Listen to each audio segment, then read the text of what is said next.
Morning. On TV, radio and online, the news starts here on Britain's Newsroom. All the biggest stories and the answers that you need from across the UK and beyond. Join Britain's Newsroom from 9:30 on GB News. The People's Channel, Britain's news channel. Join me, Patrick Christie's, Monday to Friday, 3 till 6. We tackle the day's news agenda like you've never seen before. It's high tempo, high octane, the most controversial topics and the best guests. You will not be able to take your eyes and ears off it. I'm not afraid to ask the questions that you really want answered. 3 till 6 p.m, Monday to Friday on GB News, the People's Channel, Britain's news channel.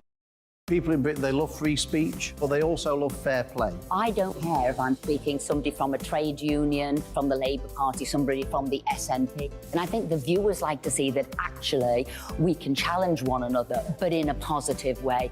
We think we ask the questions that people want to ask, and often we ask the questions that we wanted to ask in Parliament but never got the chance to ask. So join us every Saturday, 10 a.m. till noon on GB News, Britain's news channel. Hi, I'm Dan Wootton. You can watch me live on GB News Monday to Thursday from 9 p.m. And did you know that you can also watch and listen live on our website, gbnews.com. You'll always be up to date on the latest breaking news, as well as enjoying the best stories, opinions and shows. You can even join the debate under our live player as you're watching. So head straight to gbnews.com on TV, radio and online. GB News, Britain's news channel. It's all about family, being in people's living rooms, all the interaction and getting to know who our viewers and listeners are. When I was young, my dad used to say, Nana, stop arguing. I wanted an outlet that would enable me to give my opinion. People are going through a really hard time right now, and I know that you don't feel like you're being listened to by the establishment. I came to GB News because it's the People's Channel, and I want the audience to have their say on the events of the day. We're dynamic. We do something different. Democracy shows that the wisdom of the nation is in its people. I get to travel to find out what the story is from a personal perspective. The British people aren't fools. We know when we're not being told the full story.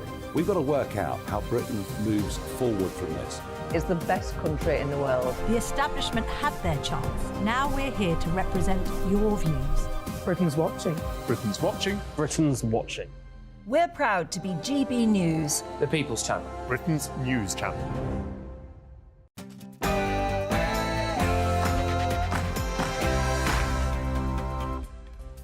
Hello and welcome to Saturday Morning Live with your husband and wife political duo, Esther and Phil. And our first story will be about spies in Parliament. How widespread is that? And is that something we should be concerned about? Those Chinese spies, are they getting everywhere? Are you spying? Yeah, on you most of the time to check out what he's up to. True. Yesterday, hotelier Rocco Forti wrote a piece to say that we have become the nation of the work shy. Is that true? Apparently people are quiet, quitting, doing the bare minimum at work. He wrote an article about it. We will be speaking to former Director General of the CBI and former Government Minister Lord Digby Jones, who's also got some very forthright opinions about that too. I think we have got a serious problem, particularly since lockdown, and those American XL bully dogs. Dangerous dogs, absolutely, but should they be banned? Is it the dog or is it the owner that needs to be stopped? And last week, England's football team had a rather lacklustre draw with Ukraine. Is the England football team underperforming? Should Gareth Southgate be sacked? We've been putting a poll out this morning about it. The last time I looked, it was very, very close. But who better to speak to than former Premier League manager and friend of the show, Harry Redknapp? We'll be getting his views later too.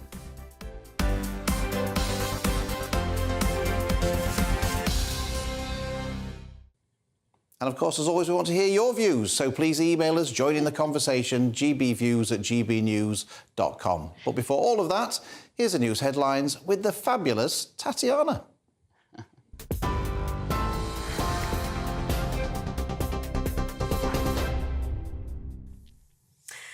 Thank you very much. This is the latest from the GB Newsroom. Actor and comedian Russell Brand has denied very serious criminal allegations that he claims will be made against him by a newspaper and a TV company. In a video posted on X, formerly known as Twitter, he denied the allegations that he described as a litany of extremely egregious and aggressive attacks Mr. Brand admitted that he was very promiscuous earlier in his career, but insists that his relationships have always been consensual. He suggested that a serious and concerted agenda was trying to control his voice.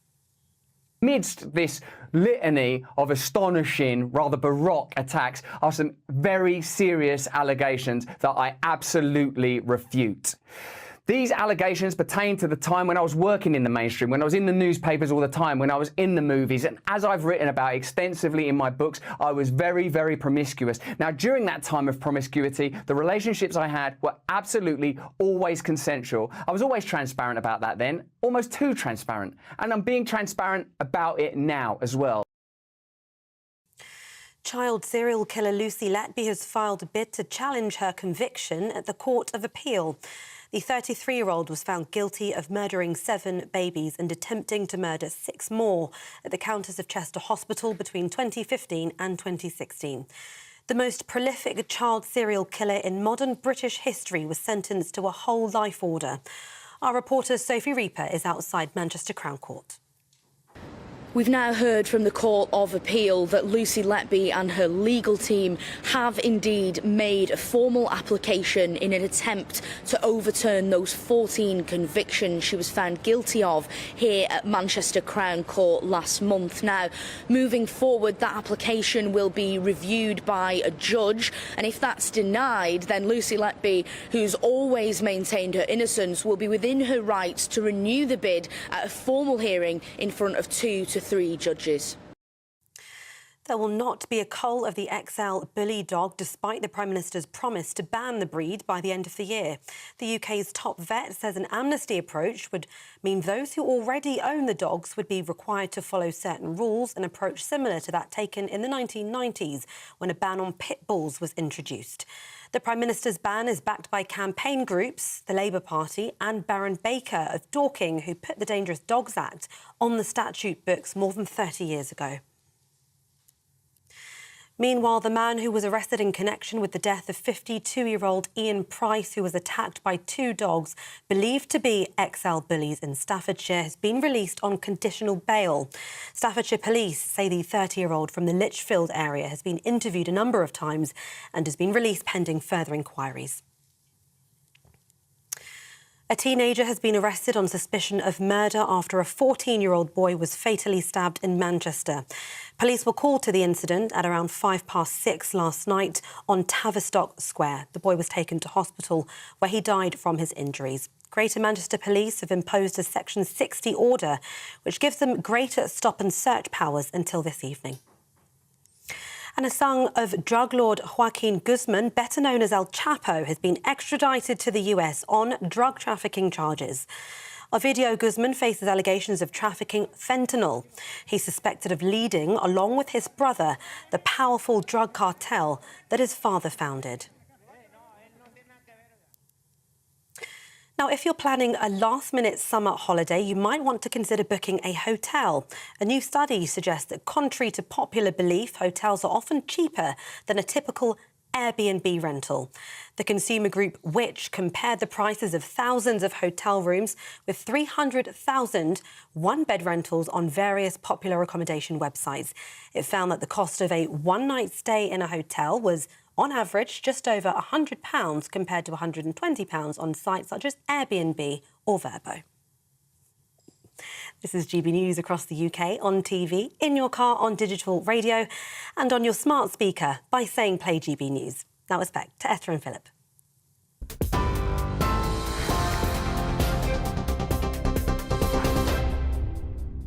Thanks, Tatiana. Now, the Prime Minister has said that the American XL bully dog is a danger to our communities and plans to ban the breed by the end of the year. This comes after a series of dog attacks in the past few weeks, injuring several people, including an 11-year-old girl. This week, a man has died following a dog attack in Staffordshire. The decision has been backed by campaign groups, the Labour Party and Baron Baker of Dorking, who put the Dangerous Dogs Act on the statute books over 30 years ago. Ministers will soon have to set out details of the Prime Minister's planned ban on American XL bully dogs. But is banning the answer? Or should we be addressing their owners instead? Well, join us live to discuss this is former Home Office Minister Kit Malthouse. Kit, thanks for joining us. Your close political ally, Boris Johnson, wrote in the paper today, it isn't the dog or the breed that's the problem, it's the owner. He's right, isn't he?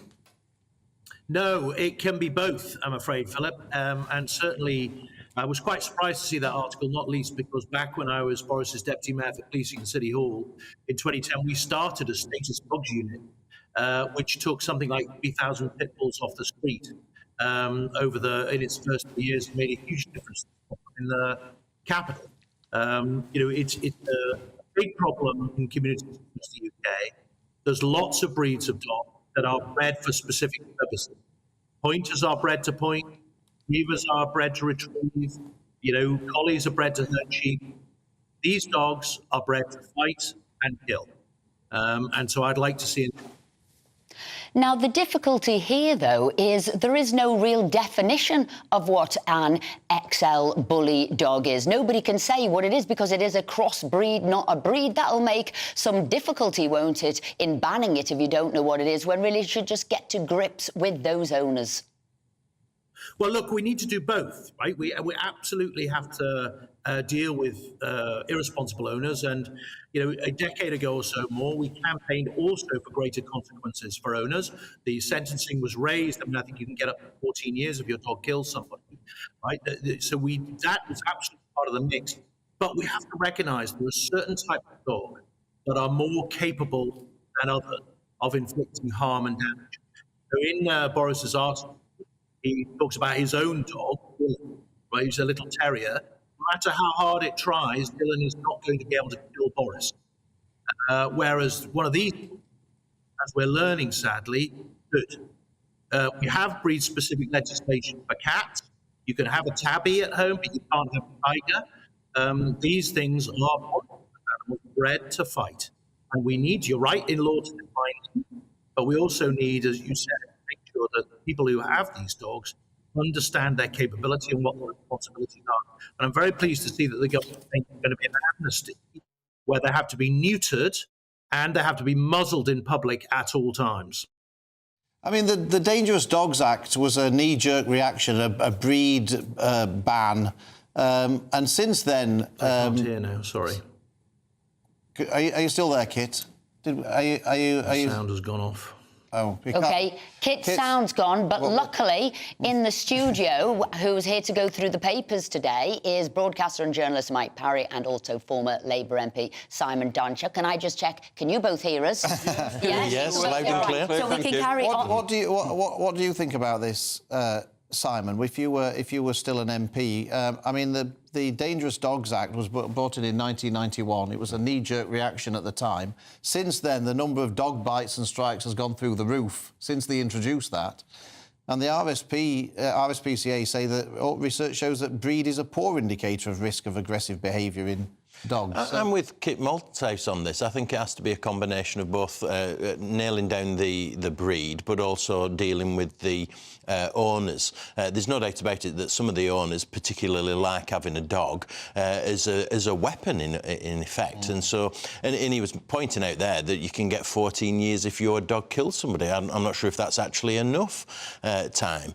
And I think it's right that the Prime Minister is taking action, and he said that it'll be sorted out by the end of the year, and I think that gives enough time to be able to get it about right, as opposed to rushing to a decision. Interestingly, the owner of these two dogs that killed the man this week, Ian Price this week, the police had gone to see him couple of times to say your dogs are dangerous, out of control, and actually nothing much seems to have been done. I mean, they had him down as a owner of two very dangerous dogs. But it's like a lot of things in this country at the moment. Nobody takes any action. There's a lot of thinking going on, a lot of theory about what we should be doing. We're just not doing it, are we?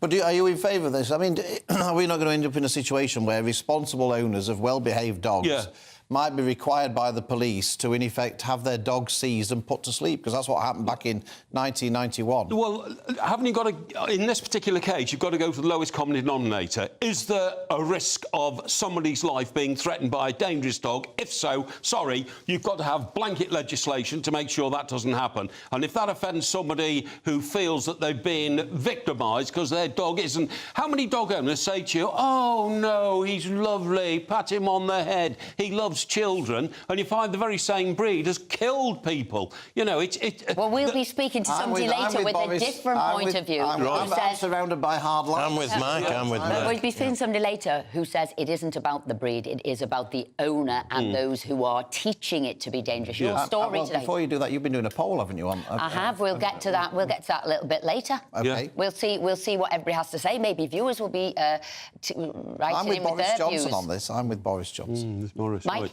Yeah.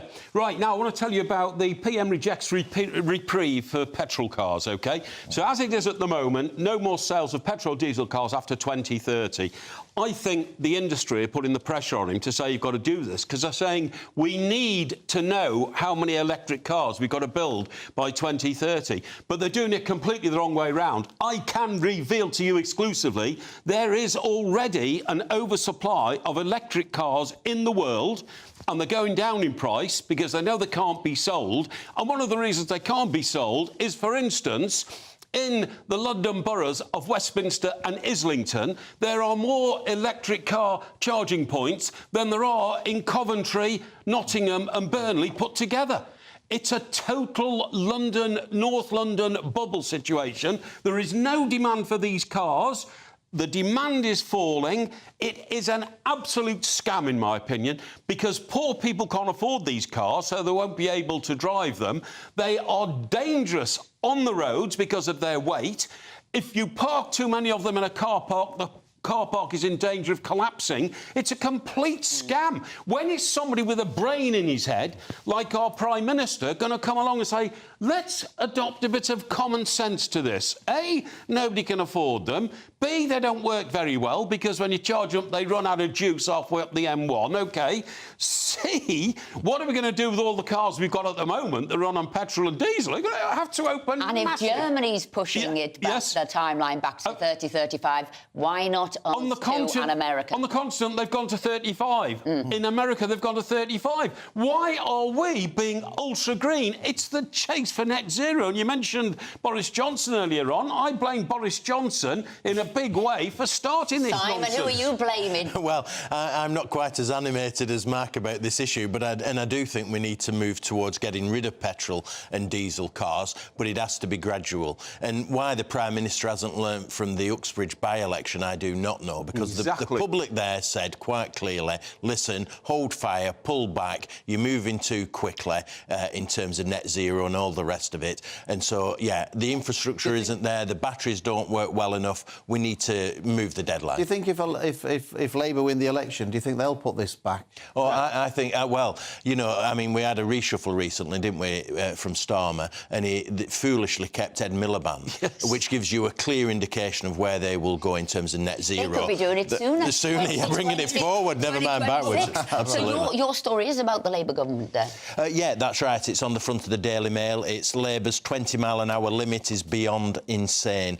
And so they're reporting that in Wales, which is Labour control, Mark Drakeford is the Labour leader there, they're introducing a 20-mile-an-hour limit, speed limit, across all 30-mile-an-hour roads. And what the paper is saying is that that could well be done by a Labour government, not least because Keir Starmer has said Wales is a perfect blueprint for how we will govern should we win the next general election. Which you certainly wouldn't want to do that. Interestingly, I saw surveys that when people think it's safer to be travelling at 20 miles an hour, actually the person that's driving the car thinks, oh, this is really safe, and there's more likelihood of them having a crash because they're on the phone, they're doing other things, and also, they're getting irritated because they're only going 20 miles an hour. You're doing this, you're trying to see your speedometer through your steering wheel to make sure you don't get over 20 miles an hour. You keep hitting the brake, so that means there's more pollution coming out. In my view, this is another scheme launched against the motorist to raise money, because we all know that the idea is loads of people will go over 20 miles an hour, they'll incur big fines, the fines won't be paid immediately, they'll get more fines. It's a money-making racket, in my view. Do you think, though, that... I mean, I find when I speak to my constituents about this, that they're against this 20-mile-an-hour thing, unless it's down their street.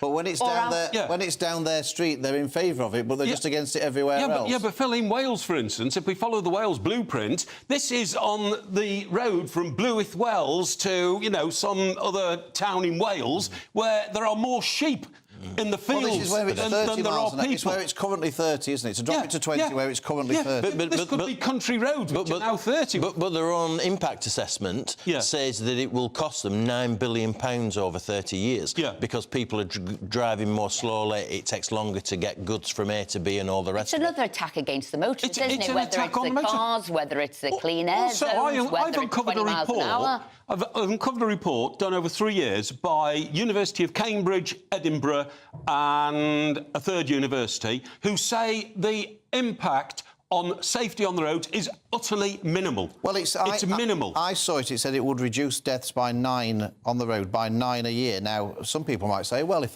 that keeps 9 more people alive, that's a good thing. But that's out of 2,000 people. Well, it doesn't matter. It's still 9 more people. Yeah. But to what extent? Come on, Phil. To what extent, when we balance up society, do you want the perfect society? If you wanted the perfect society and nobody to get air pollution, tell them never to leave their home. Mike, I saw this story from you, stress-related high blood pressure, and I'm looking at you now doing the papers here and what have you, and I'm wondering, should be doing 45 minutes of meditation a day. Do you do 45 minutes? Do you need to do 45 minutes? I've tried to do meditation over the years. I've no idea how you do it. And do you know what? In this week, in 1967, the Beatles met the Maharishi Yogi for the first time, and they stayed with him for 5 weeks till they found out he was a fraud, and then they left. That's what I think.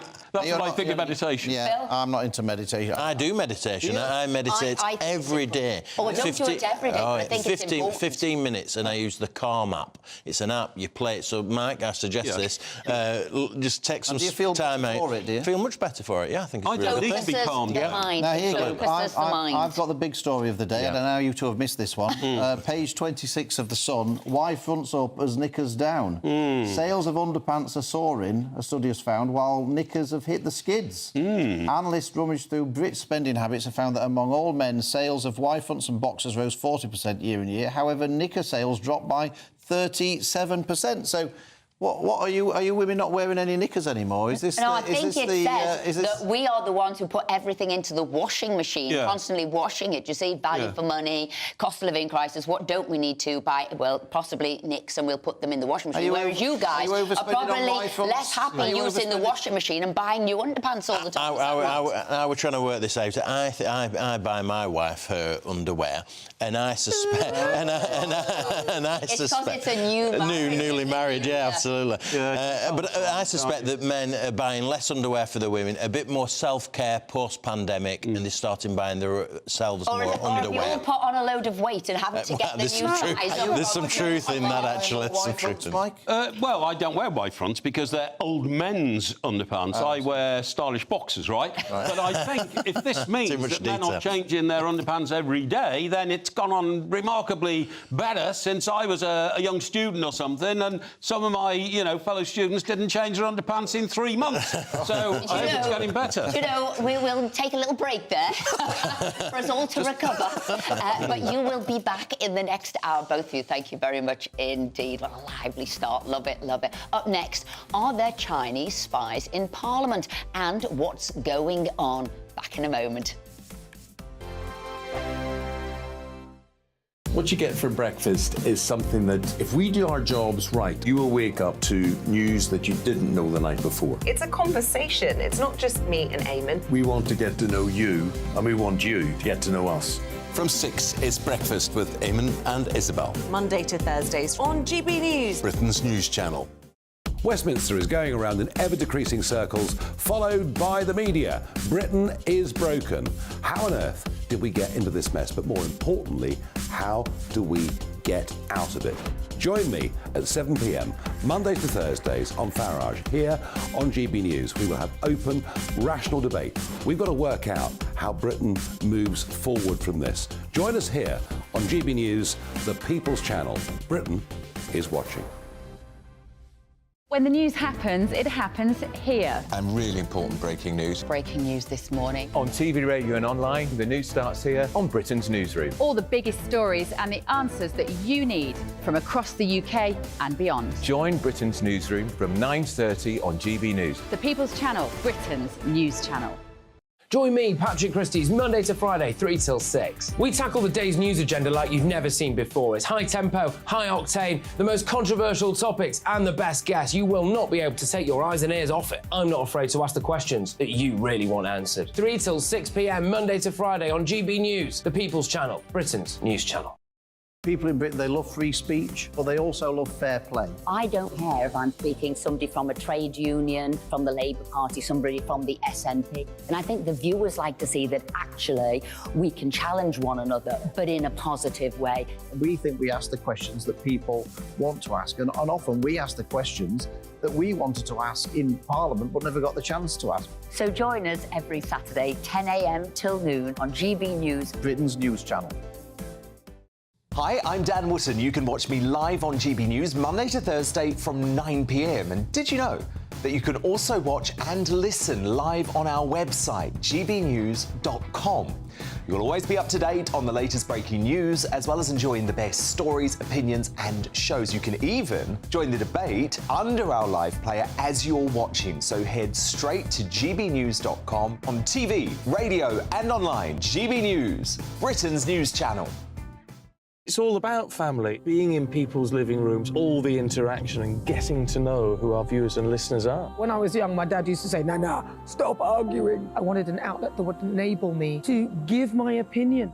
People are going through a really hard time right now, and I know that you don't feel like you're being listened to by the establishment. I came to GB News because it's the People's Channel and I want the audience to have their say on the events of the day. We're dynamic. We do something different. Democracy shows that the wisdom of the nation is in its people. I get to travel to find out what the story is from a personal perspective. The British people aren't fools. We know when we're not being told the full story. We've got to work out how Britain moves forward from this. It's the best country in the world. The establishment had their chance. Now we're here to represent your views. Britain's watching. Britain's watching. Britain's watching. We're proud to be GB News, the People's Channel, Britain's news channel.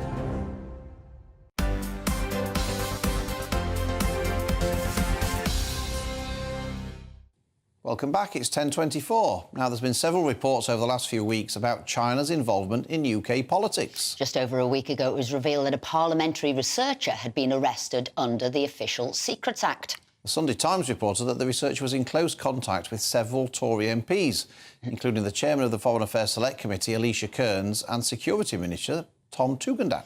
It has now also emerged that MI5 had to contact the Conservative Party twice in the past 2 years to warn them about potential Members of Parliament candidates. Joining us now to discuss these concerning reports is Defence Editor of the Evening Standard, Robert Fox. Robert, thank you for joining us. The thing that I can't work out is why on earth would China want to employ parliamentary researchers as spies? I mean, what on earth could they tell them that they didn't already know themselves? It's because there is a huge layering of the information operation, of gathering information. China is very, very accomplished at influencers, putting people in, and also they are fascinated by parliamentary systems because they know they haven't got one, although they talk about it, that works. There's turmoil right at the top of China politics, as we now speak, with having a sudden disappearance of a foreign minister and then being replaced. And now we've got the same thing going on at the defence ministry. So there is great concern. And there is great concern about the Brits, particularly because of British cultural influence at the deepest level. I'm not surprised. And I do think there is great vulnerability that people like Sir Ian Duncan Smith have revealed. And it's in the SPAD culture, the Special Personal Advisor. I want to go back to your first point there. You're sort of implying we're actually very late to come to the table here, because if they're already sort of filtering right the way through from the top down, through sort of academics, through sort of top defence people, through politicians, and now we're only raising the alarm when they get to the lowest of the low, which is a parliamentary researcher, is it too late to do anything? I don't think it's necessarily too late. That's being thing. But what I would like to say very bluntly to you, to your first question, is a very rude remark about the Pope and his religious belief comes to mind. Is the Pope, why are we hearing about this now? It's been going on for years and years and years. The Dutch have just started a thing about penetration in academic institutions and in technical institutions. It's particularly important. Now, I have a Dutch brother-in-law, and he's married to a Chinese influencer. But the Parliamentary sort of Intelligence and Security Committee did say this now has been prolific and aggressive for some time, this Chinese penetration of our system. Well, I think we're being a bit sort of mealy-mouthed about this because we were very, very keen, I think 2 decades ago, on Chinese money, weren't we? Is that what it's about, money? And that's where we've had the pervasiveness of China and Chinese influence buying into the nuclear industry, the nuclear commercial industry. The trouble is it's very difficult to separate nuclear civil from nuclear military. We've had the Confucius Institutes all over the world, their equivalent of the British Council and the US Cultural Aid Programme. We have welcomed it up to a point and not been nearly wary enough. This regime in China is in competition. It is in competition to overtake the West militarily and economically. And the reason why it's actually particularly dangerous, which is where the warning should come out now, that plan is not going terribly well, and they could do something crazy. For the first time this week, with the Kim Jong-un, I haven't gone completely off the plot here, the Kim Jong-un visit to Putin, we're beginning to see the hand of China really getting into the deep weeds, unfortunately, of the Ukraine war, for example. So I take your point. I just repeat, why are we only waking up to this now? So, Robert, we might be waking up very late, but we are where we are. So what would you want the British government to do now in order to deal with this issue? I'd want the British government of whatever party or stripe just to be sensible. People like you and me are used to dealing with information pools. You have to know who is sponsoring, where you're doing, whom, why are you influencing people. This really rather strange story of the man we can't name, but everybody knows his name, the researcher who was in touch with Alicia Kearns and in touch with Tom Tugendhat. You mustn't be naive about these people. This will go on, because one of the things that has changed in your and my lifetime in politics and in reporting is the influence of the special personal advisor. They were just ones or twos here and there in offices when we started off in the 50s and 60s. Now it's a culture of its own. That's where the weak point is, and something has to be done about it. If we can have a quick answer, is it our problem that we are an open democracy and we welcome people in, and this is the difficulty here, that we've been too trusting, too sort of open? Is that what it is? And we know China's wanted to sort of be a world force both in technology and finance. Is that our problem?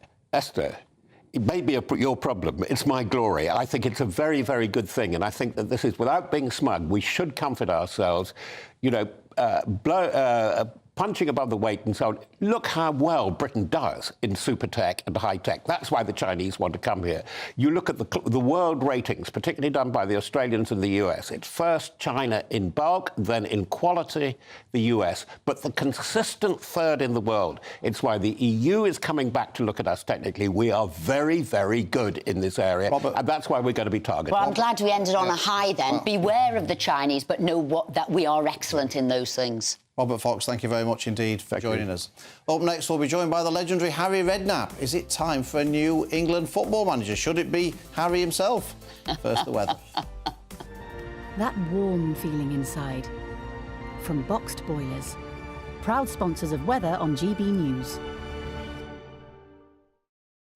Hi there, very good morning to you. It's Aidan McGivern here from the Met Office with the GB News forecast.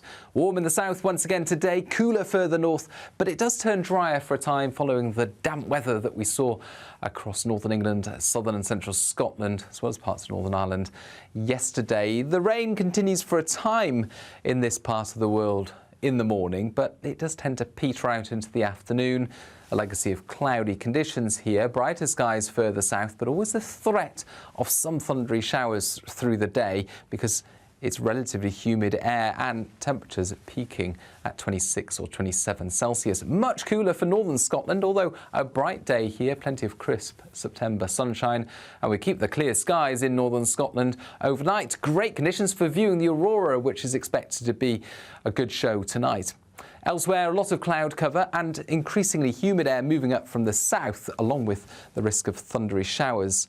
Temperatures in the south 18 Celsius, but northern Scotland, a widespread frost as we start off Sunday. So this marked temperature contrast continues. However, the humid air in the south is travelling north. That means cloudier skies for many, but also an increasingly warm feel basically for much of Scotland compared with the last few days. But associated with that higher humidity, we've got these heavy outbreaks of rain and thunderstorms moving north at the same time, highs of 22 Celsius. That warm feeling inside. From Boxed Boilers, proud sponsors of weather on GB News.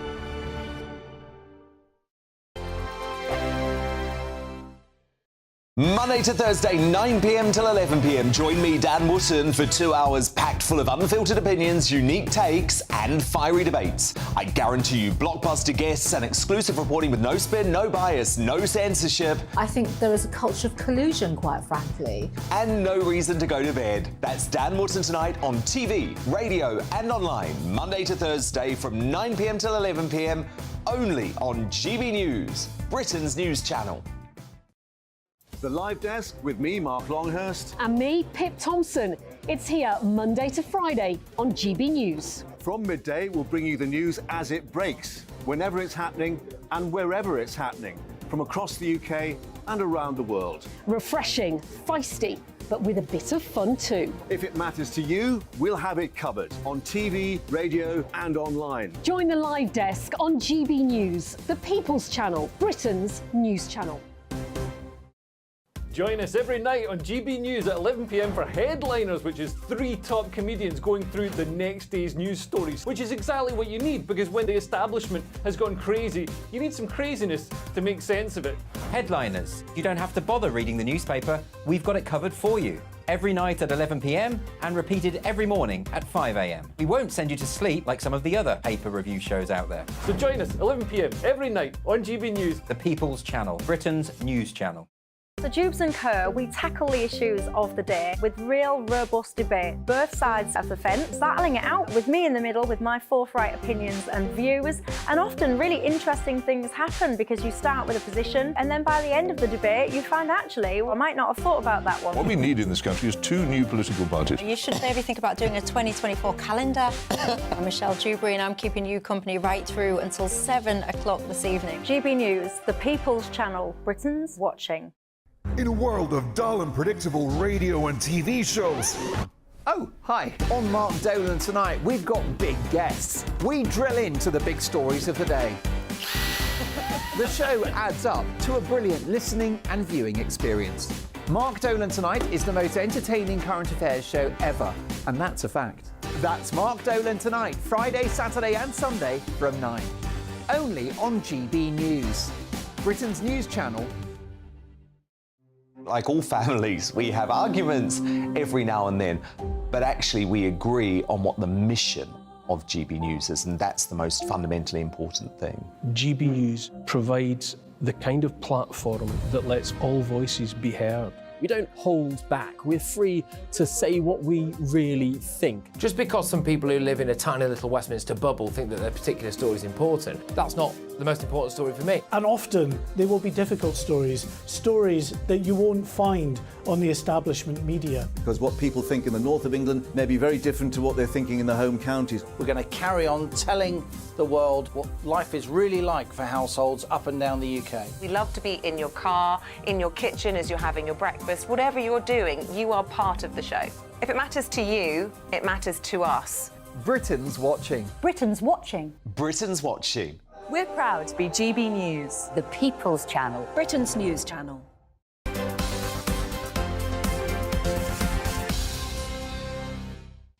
Welcome back to Saturday Morning Live on GB News with Esther and Phil. Time now is 10:36.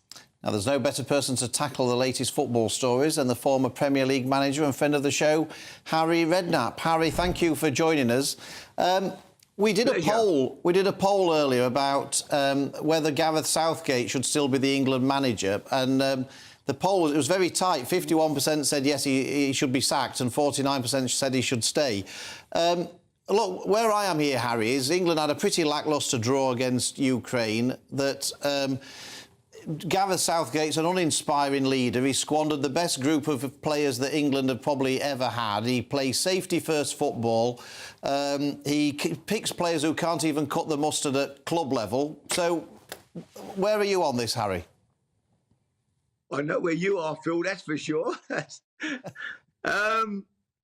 It's a difficult way. Listen, I think we should have won a tournament by now. I'll be honest, with this group of players. People say it was a success getting to the semi-finals, and I don't think it was really with that group. I think it was a group of players that should have gone on and certainly won the Euros, owned to Italy in the final, Wembley, an average Italian team, and a great opportunity in the World Cup as well. The problem is, I want to see an Englishman manage England. I really don't see that many candidates around. Eddie Howe. I don't think he'd be wanting to leave Newcastle at this particular time in his career. So it's a very limited group, that they've got to choose from. And, I think, we've got to give Gareth the Euros that are coming up. If we don't win that, we're not, I think then it will be time for him to move on, But he's got a real opportunity to win it. We just have got so many good players in this. Bellingham, Rice, Foden, just incredible talent, Grealish, Harry Kane. It's a team full of fantastic players, Kyle Walker, Stones. So we need to win something with this group. There's always an H Redknapp who could do the job, I would have thought, isn't there? Somebody called Harry Redknapp who's an English manager. Phil, no, I think my time's long gone, I'm afraid. So I'll just sit back and watch it and second guess, which is quite easy. But no, I definitely wouldn't be. I don't. That's the problem. I don't see too many candidates who I would like because, as I say, I really do want to see an Englishman manage the English team. So, and at the moment, there's not many around really that would want the job or are available. Can I just say one thing, Harry? It's not so much question asking you're getting from Philip here. It's kind of therapy. This is what he speaks to me all the time about. But you know what? It doesn't wash with me. But with you, he feels he's got a therapist to talk about this. He wants England to do so well, and he just doesn't really think Gareth's cutting the mustard. So thank you. Well, Harry, what do you think about Harry Maguire? Because obviously, one of the big controversies is that Gareth Southgate picks Harry Maguire. He can't get in the Man United team. He gets even more ridicule than Gareth Southgate gets. What would you do with Harry Maguire? Would you play him or drop him? I'll be honest. I like Harry Maguire. I think he's done well for England. OK, he got an own goal. That can happen to anybody. But his England career, I think, has been good. Obviously, he's not playing at Man United, and sooner or later he has to start playing. Otherwise, we have a big problem, It's who you play there. Stones is obviously a cert to be in the team. If you don't play Harry Maguire, it's who you play in that position. I personally, listen, while he's playing well for England, I think, but we are coming to the end for Harry if he doesn't start playing league football. He needs to play, and if he can't get in a team somewhere in the Premier League, then I think it's going to be difficult for him to maintain his place in the England team.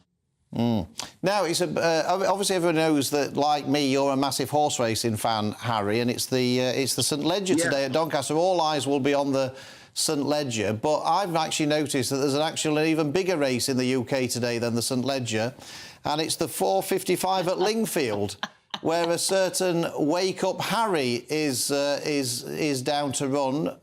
Can you give us a winner today on the racing? No, not Wake Up Harry. I think he definitely needs to run today. I think hopefully he'll improve for a run. He's been off injured since I don't know when. But the training bills keep coming in, Phil, as you can imagine. But I don't think we're going to pay any of them off today. And I do fancy Ryan Moore to win the St Leger today on the Irish horse. I've got a strong fancy for Ryan Moore to ride the winner today. And I think the O'Briens will train the winner. Well, I'm afraid that would be my bet today. Well, Harry, I don't want to. My bet today certainly won't be Wake Up Harry. Well, we'll certainly keep an eye on it, but I might temper your enthusiasm for Continuous, the Irish horse in the St Leger, because I think it'll win as well. So I think most people, if you think it'll win and I think it'll win, Harry, most people can get the ruler out and put put a line through it. So will you be watching? Phil, you're probably right. Yeah, I'm with it anyway. I've got a nice day coming up though. I'm not going to be watching the racing today. I'm going to watch Wimborne Town play Torquay in the FA Cup. It's a little local club down here, Wimborne, and they've already sold 1,600 tickets today, so it's a massive day. And I'm really excited to go and see a good old-fashioned cup game. Now, you see, I thought that. What I never got the answer from the other week was how bad you are in the garden. So you're not going in the garden and destroying all the flowers this week? No, I'm not allowed in there, and that was my excuse to get out of doing it in the future. I thought if I make a bad enough mess of it, Sandra will keep me out the garden. So, but no, I'm out. I'm gone for the day. I'm off to football. I'm watching my grandson this morning, straight to Wimborne Town to watch Wimborne in the Cup. That's a perfect day for me. I reckon, Harry, it'll be more exciting watching that cup match than watching England play football at the moment. That's my. But it could be. You could be right, Bill. You could be right. But Harry, listen, we'll win all the qualifying games 4-5-0 probably, and then we get to the tournament, and that's where we've got to perform. We need to win it. This is the last chance. We need to win the Euros with this squad. Well, you have a great afternoon at the football. We will still cheer on Wake Up Harry this afternoon, and we'll both drown our sorrows together if Continuous gets beat in the St Ledger. I'll see you next week on the week after. I've told the horse he's on the milk round in the morning if he doesn't win today. I don't think the jockey's going to whip him because obviously he's going to have to be up early in the morning. Brilliant. Great for you to join us. Thanks as ever, Harry. Brilliant. See you guys. Bye. What a guy. You have got way too much in common with Harry, and particularly that, but not just the horses, not just the football, but also, I'll make a bad job in the garden, so I don't have to come out there. Sandra and I will be on the phone later to say we know what they're about. Yeah, well, we've got lots of sport to watch. We've got time to be faffing about the garden. When make a bad job so I don't have to do it again. Here we go. It's 10:44, and that's the first nag of the day. Plenty more to come, don't you? You'll be watching a couple of bad ones later as well, won't you? Yeah, the racing. Yeah. Thank you very much. Now, anyway, we'll move on from that. Anyway, yesterday, hotelier Rocco Forte bemoaned the fact that we've become a nation of the work-shy. It's becoming all the rage to dodge work, as we've seen through promotion of new TikTok terms like the lazy girl job, that's working from home, and quiet quitting when you do the bare minimum. Like me in the garden. Absolutely. Well, you do a lot, but all that doesn't need to be done, so you're not back out there again.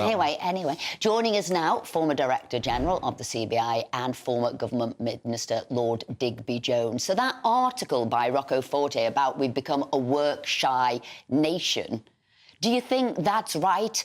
And can we get out of being work-shy? Will we ever be workers again?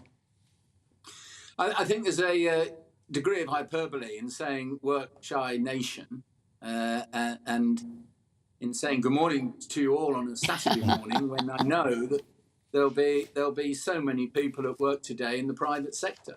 That if it wasn't for the wealth that private sector creates, you don't get a public sector. You don't get the wealth that pays the tax, which employs the people that pay the tax.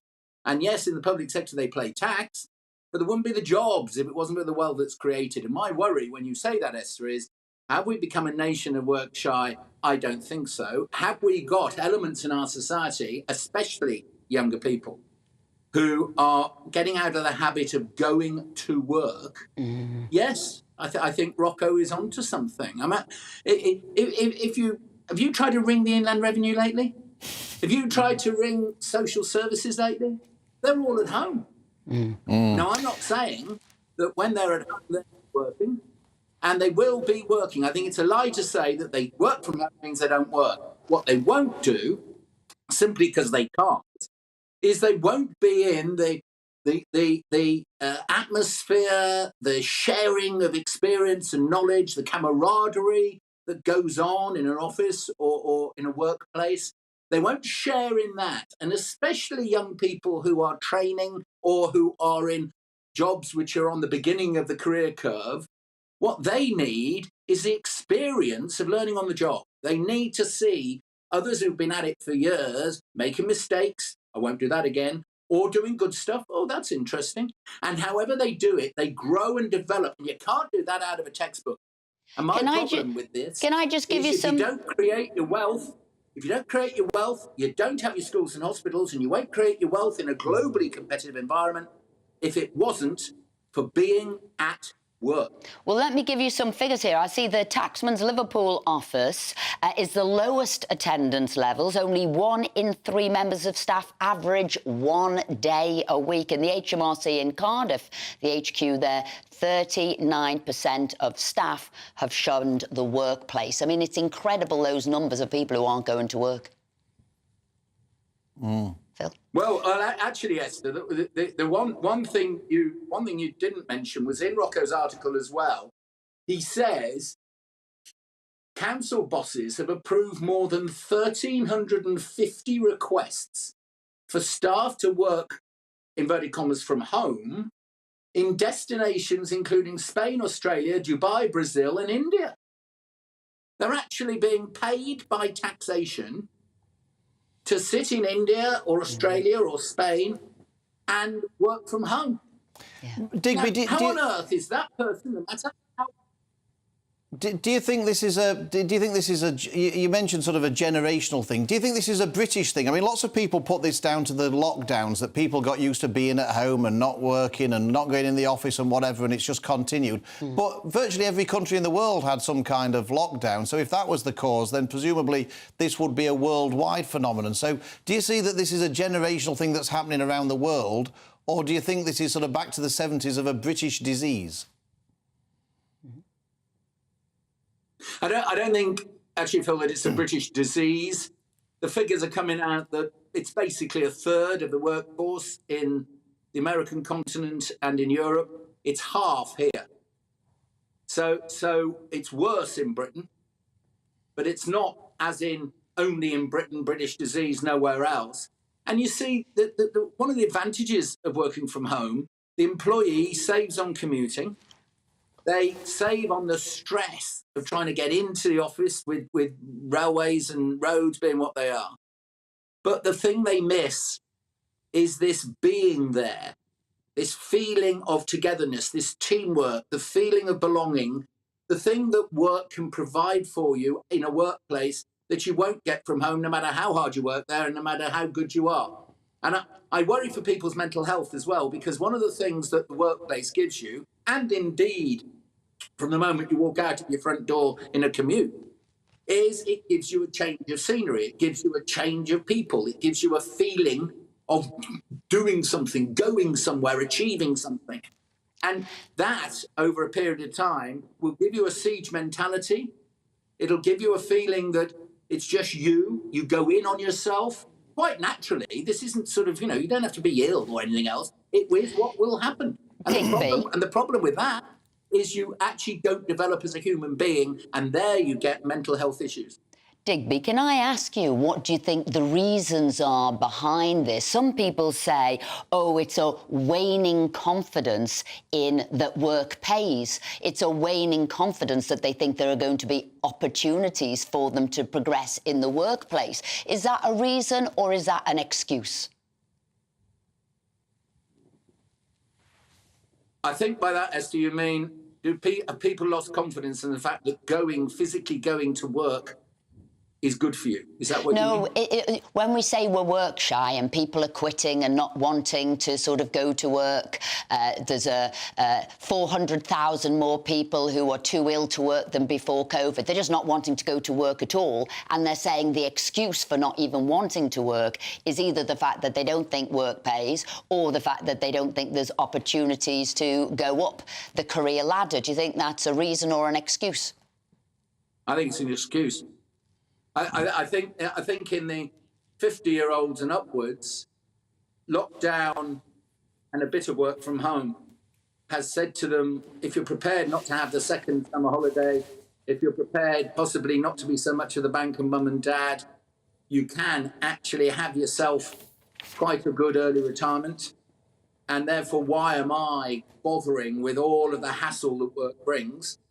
And that has been a challenge in business. Business has been losing quite a lot of the experience and quite a lot of the older people in all different walks of business, because they're learning that they can actually get by without earning the money, and especially as pensions can kick in. But I think we can get over that. Raising interest rates will do something about that in terms of how much it costs for your mortgage or whatever, because people need to get to work to pay things. Cost of living, good example. I'm not for a minute praising the cost of living, but it is getting people to reassess household budgets.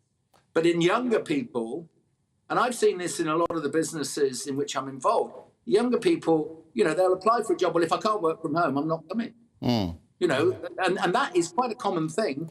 And it's a strong employer that says, well, then don't come in a war for talent. Digby, people say, well, people having more of a work-life balance is a good thing. You can have too much of a good thing, Phil. Well, Esther keeps telling me that. I mean, at the end of the day, I thank God I'm not your gardener. But no, if you look at work-life balance, as with most things in life, there is actually both sides of the argument, and you've got to choose where the pendulum will rest. And these people who want it, I did it years ago as a lawyer. I rarely got home in the evening.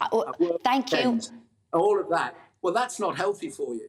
But it's also not healthy for you if you're going to turn on the screen and do a couple of hours in the morning and a couple of hours in the afternoon and go and get the kids from school. Well, Digby Jones, thank you very much indeed for joining us, because it is a very important topic. I mean, we're talking here, workers not going to work, and then we see Angela Rayner and the Labour Party want to strengthen workers' rights, giving them flexibility from day one, giving them the right to switch off. Have you got a couple of views there? I have. Didn't you do a poll on this, by the way? I certainly did. You do the views and I'll get the poll up. You get that poll up. Phil says, I couldn't agree more that this country is now full of lazy millennials who love doing what they want and getting paid by the state. Just look at council workers and civil servants, a lazy group of people you couldn't find in any other country. And it's all down to Rishi Sunak, according to Phil. Very strong views there. And I did do that Twitter poll. Here you go. Do you agree with hotelier Rocco 40 that the UK has become a work-shy nation? Well, all I can tell you is 80%, that's 80, says yes. He is right. We've become a work-shy nation. That's shocking, isn't it? That's what we think. And here we go. We spoke to Harry Redknapp about whether it's time for a new England manager. Is it time for a new manager? Very much so. Who should it be? How about the current women's team manager? That's what they said. Oh, well, coming up in the next hour, it looks like the UK's first safe drug consumption room in Glasgow. We'll be looking at that very shortly. Looks like things are heating up. Boxed boilers, proud sponsors of weather on GB News. Hi there, very good morning to you. It's Aidan McGivern here from the Met Office with the GB News forecast. Warm in the south once again today, cooler further north, but it does turn drier for a time following the damp weather that we saw across northern England, southern and central Scotland, as well as parts of Northern Ireland yesterday. The rain continues for a time in this part of the world in the morning, but it does tend to peter out into the afternoon.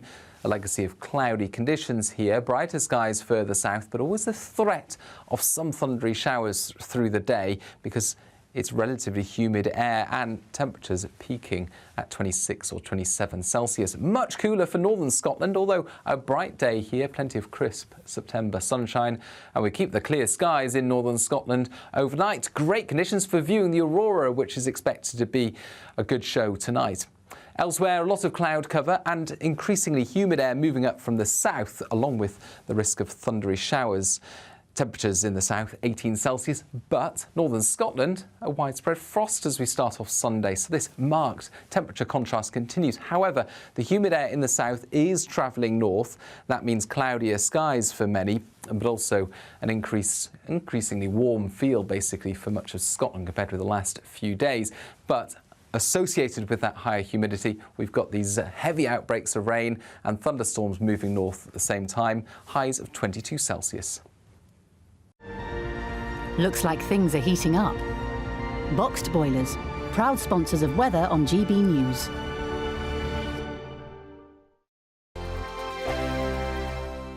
What you get for breakfast is something that, if we do our jobs right, you will wake up to news that you didn't know the night before. It's a conversation. It's not just me and Eamon. We want to get to know you, and we want you to get to know us. From 6, it's Breakfast with Eamon and Isabel. Monday to Thursdays on GB News. Britain's news channel. Westminster is going around in ever-decreasing circles, followed by the media. Britain is broken. How on earth did we get into this mess? But more importantly, how do we get out of it? Join me at 7 p.m, Mondays to Thursdays on Farage, here on GB News. We will have open, rational debate. We've got to work out how Britain moves forward from this. Join us here on GB News, the People's Channel. Britain is watching. When the news happens, it happens here. And really important breaking news. Breaking news this morning. On TV, radio and online, the news starts here on Britain's Newsroom. All the biggest stories and the answers that you need from across the UK and beyond. Join Britain's Newsroom from 9:30 on GB News. The People's Channel, Britain's news channel. Join me, Patrick Christie's, Monday to Friday, 3 till 6. We tackle the day's news agenda like you've never seen before. It's high tempo, high octane, the most controversial topics and the best guests. You will not be able to take your eyes and ears off it. I'm not afraid to ask the questions that you really want answered. 3 till 6 p.m, Monday to Friday on GB News, the People's Channel, Britain's news channel.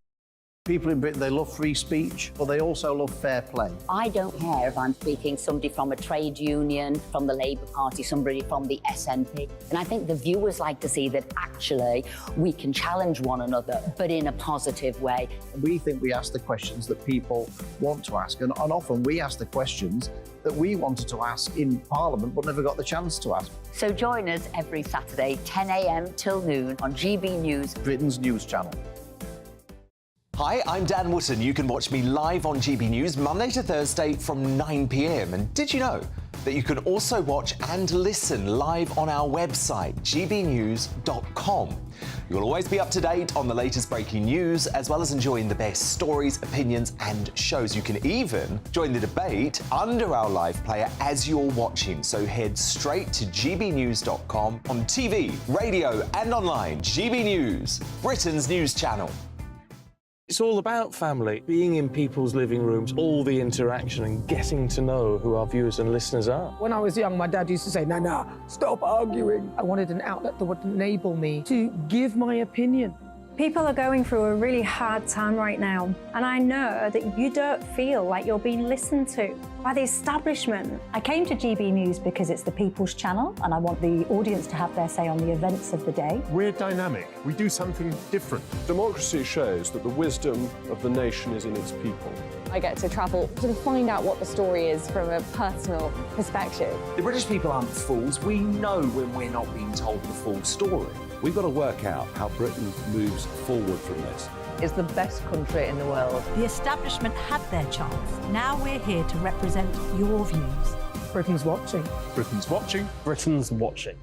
We're proud to be GB News, the People's Channel, Britain's news channel.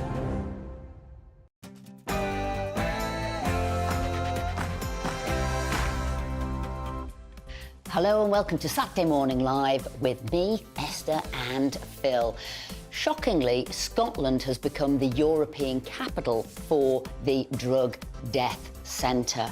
And instead of going out there cracking down on the criminals, stopping people taking drugs, it's going to open now a drug consumption room, somewhere people can, a place people can go to actually take drugs. What we're saying is, have they given up on drugs altogether? We'll be speaking to a former SNP councillor to say what is going on. It's been the Invictus Games, and if Harry and Meghan think that this is going to have rehabilitated their reputation with the British people, they may be in for a rude awakening if our Twitter polls got anything to do with it. We've been asking, has that happened? And it will make sobering reading for Harry and Meghan when they see it. We'll reveal that later, and we'll be talking to former Sun Royal correspondent Charles Ray about what happens for Harry and Meghan next. Now, I think this is a cracking story. It's about gaming, and it's like gentle ways of gaming, because in the past, it seems to me, all kids seem to do is blast people away, however many per minute. Instead now, you can be washing cars, you can be looking after the environment. Is that not a nicer way for your kids to be spending time online? And should we be banning XL bully dogs? Is that going to be... We heard from Kit Malthouse, the former Home Office Minister, earlier. He thinks we should. We're going to be speaking to a dog trainer who might have a slightly different opinion to that. And we, of course, will be wanting to get your views on that too.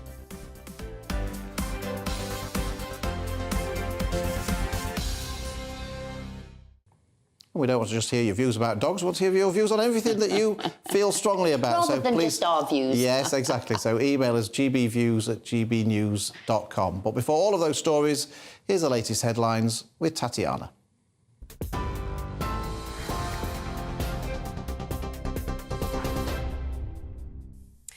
Good morning. Thank you very much. This is the latest from the GB Newsroom.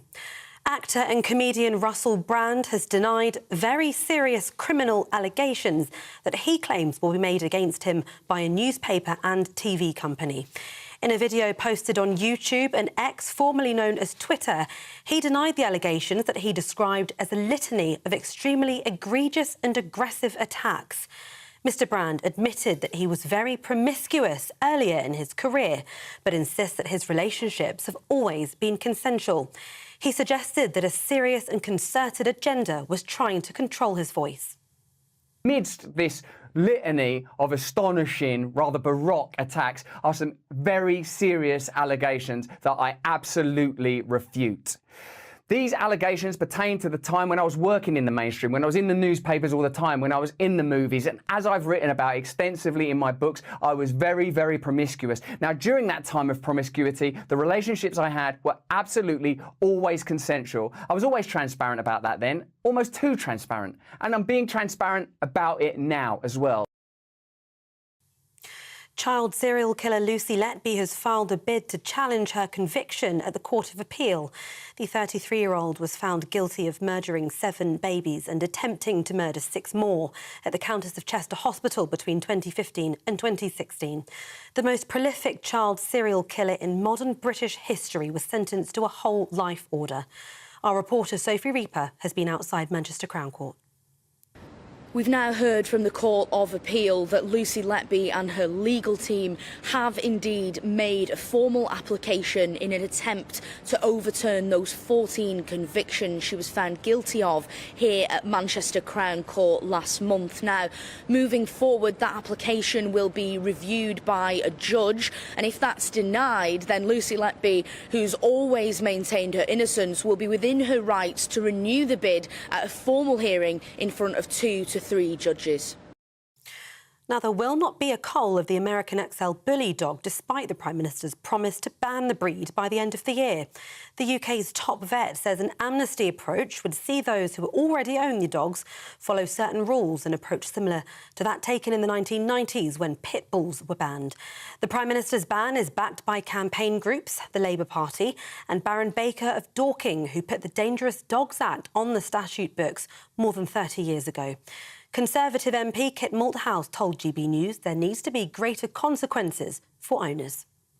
Absolutely have to deal with irresponsible owners. And, you know, a decade ago or so more, we campaigned also for greater consequences for owners. The sentencing was raised. I mean, I think you can get up to 14 years if your dog kills somebody, right? So that is absolutely part of the mix.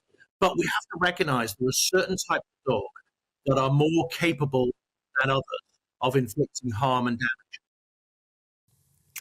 Meanwhile, a man who was arrested in connection with a fatal dog attack in Staffordshire has been released on conditional bail. Ian Price, who was 52 years old, was attacked by 2 dogs believed to be XL bullies. He later died in hospital. Police say a 30-year-old man from the Lichfield area has been interviewed a number of times and has been released pending further inquiries. A teenager has been arrested on suspicion of murder after a 14-year-old boy was fatally stabbed in Manchester. Police were called to the incident at around 6:05 last night on Tavistock Square. The boy was taken to hospital where he died from his injuries. Greater Manchester Police have imposed a Section 60 order which gives them greater stop and search powers until this evening. A son of drug lord Joaquin Guzman, better known as El Chapo, has been extradited to the US on drug trafficking charges. A video Guzman faces allegations of trafficking fentanyl. He's suspected of leading, along with his brother, the powerful drug cartel that his father had founded. And finally, if you're planning a last-minute summer holiday, you might want to consider booking a hotel. A new study suggests that, contrary to popular belief, hotels are often cheaper than a typical Airbnb rental. The consumer group Which compared the prices of thousands of hotel rooms with 300,000 one-bed rentals on various popular accommodation websites. It found that the cost of one night's stay in a hotel was on average just over £100 compared to £120 on sites such as Airbnb or Vrbo. This is GB News across the UK on TV, in your car on digital radio and on your smart speaker by saying play GB News. Now it's back to Esther and Philip.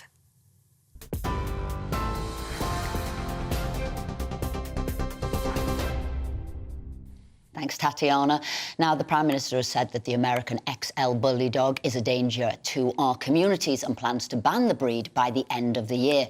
This comes after a series of dog attacks in the past few weeks, injuring several people, including an 11-year-old girl. This week, a man has died following a dog attack in Staffordshire. The decision has been backed by campaign groups and the Labour Party and Baron Baker of Dorking, who put the Dangerous Dogs Act on the statute books over 30 years ago. Well, the Dog Trust says banning all American Bully XL breeds is unfair and would punish well-behaved pets. So is banning the answer, or should we be addressing their owners instead? Well, we're joined now by Robert Elaine, founder of Canine Instructor Academy. Great to have you here this morning. So is it the dogs? Is it the dogs? Or is it the owner, a bad owner and a bad breeder causing these problems? Well, you know, large, potentially aggressive dogs are not a new thing. We've always had them. There's always been large dogs. That's not been the problem. Dogs didn't suddenly start attacking people. What we've got is lots of the wrong type of people picking the wrong type of dog. Then they don't educate that dog correctly. And so, of course, then the dog becomes potentially dangerous. But the dog's not just born with this desire to attack people. And if you look at bull breeds as a whole, they tend to be very good with people. They're not always good with other animals, but they tend to be very good with people.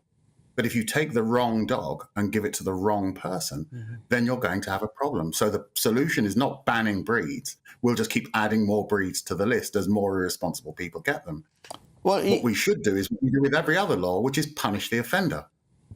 You say that, Robert, but from what I've read, half of these XL Bully dogs in Britain are descendants of one killer inbred pet from the US, Killer Kimbos, I think they were called, that's produced generations of violent animals. So isn't it reasonable for the government to take swift and decisive action to protect the public when there is such a problem with these particular breeds?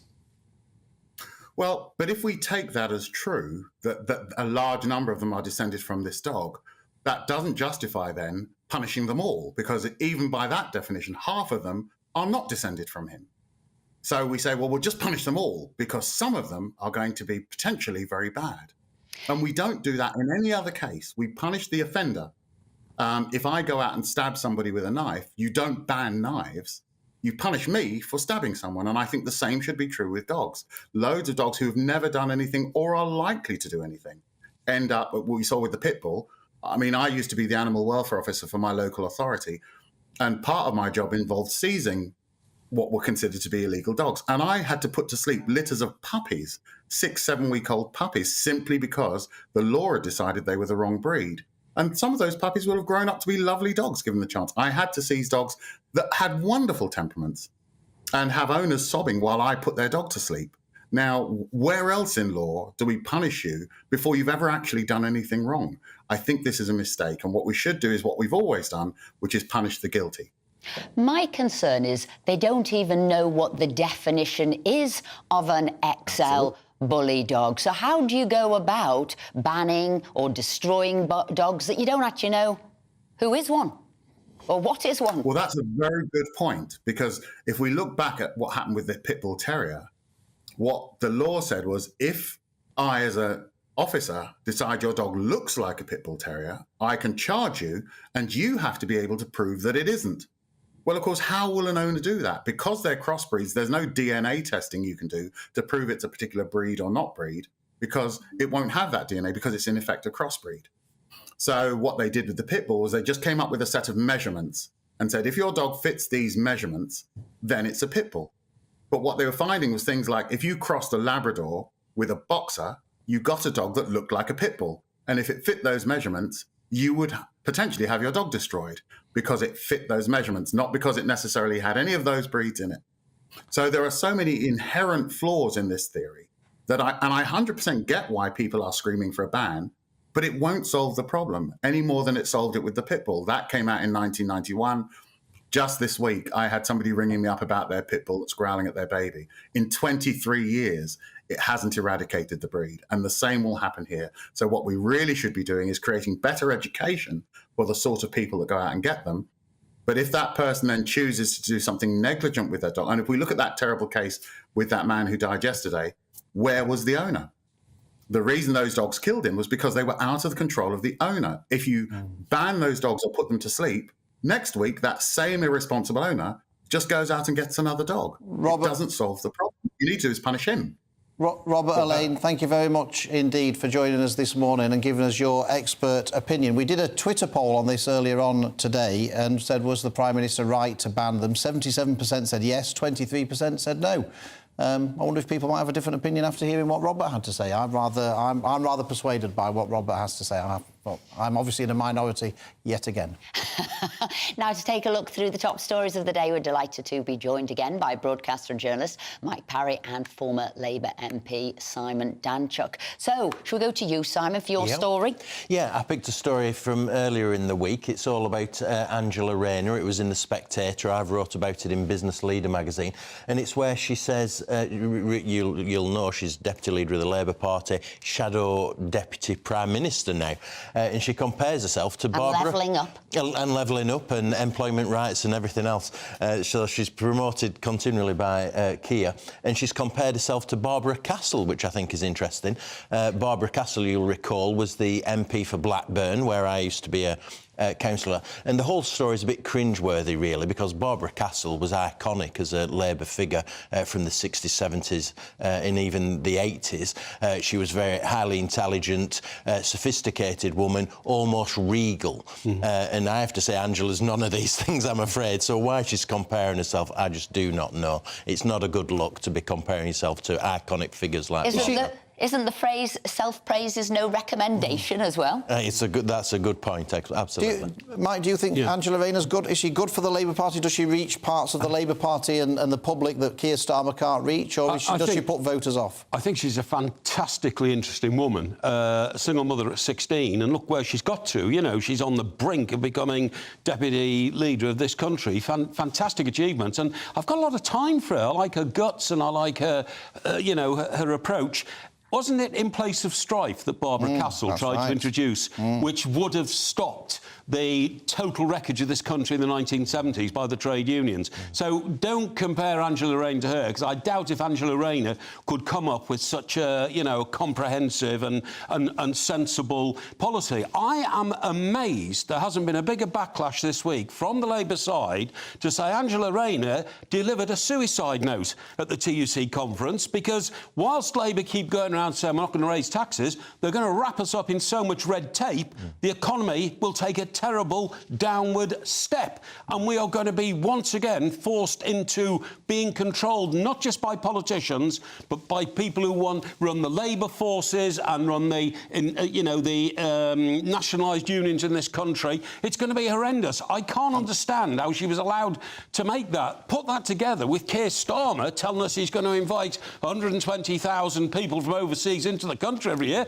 I would say between them, with Angela Rayner's backing, they've done a pretty good job of knocking away a lot of their support. There's another Labour policy you don't like, Mike, and that's a proposal to reduce the voting age. I don't like that at all. I mean, that is... there's nothing more calculated than to get a few extra votes in.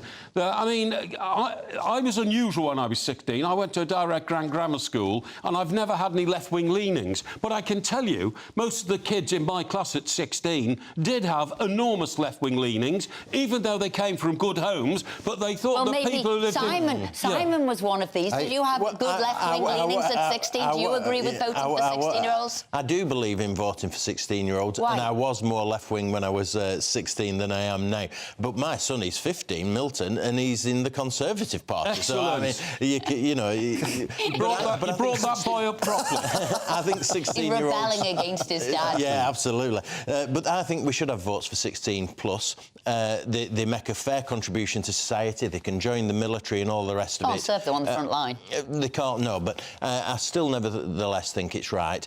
We give 16, 17-year-olds the vote in the referendum for Scotland. But Simon, what experience of life have they got? What experience of life at 16 has anybody got? They've never... Mark, I know 50-year-olds who have a poor experience of life. No, they can't get finance. They don't really know too much. And what's more, they've not contributed anything to the society in which they live. If they want a pair of trainers at 16... they can be working at 16. If they want a pair of trainers at 16, mostly it's their parents who've got to buy it for them. But how about this? I saw this a very different story, and actually a shocking story, and I think it's going to have severe ramifications. And that's a Telegraph story, how a shoplifting clash in Peckham brought racial tensions to a head. And here we've got the shop owners were Asian. What happened there? He said something was being stolen, or maybe it was, you know, wanting to get a refund, but also stolen. The video footage of him with his hands around her neck wasn't positive, but he's saying protecting the shop. What's going on? 10 shoplifting incidents an hour. But we've now caused a racial problem within that part of the community who don't want him ever to work there again, close down this shop, or if he does, they want a black person in charge. It's shocking. If you look at the whole video, by the way, you'll see this lady is allegedly bashing the shopkeeper with the wire basket that she's carrying around, and bashing him quite severely, OK? So he then restrains her, you know, you can... anything from a picture. Didn't start off well, though, with his hands round her throat, did it? Well, he tried to stop her hitting him with the basket, and so he went and put his arm around her neck. But the real sadness of this is, this goes beyond shoplifting. Peckham has always been seen, this is Peckham in London, been seen to be a very diverse community, do you see what I mean? With Asian people living alongside black people, and this now has become a row between two distinctive groups in the same borough. And the danger is it will escalate.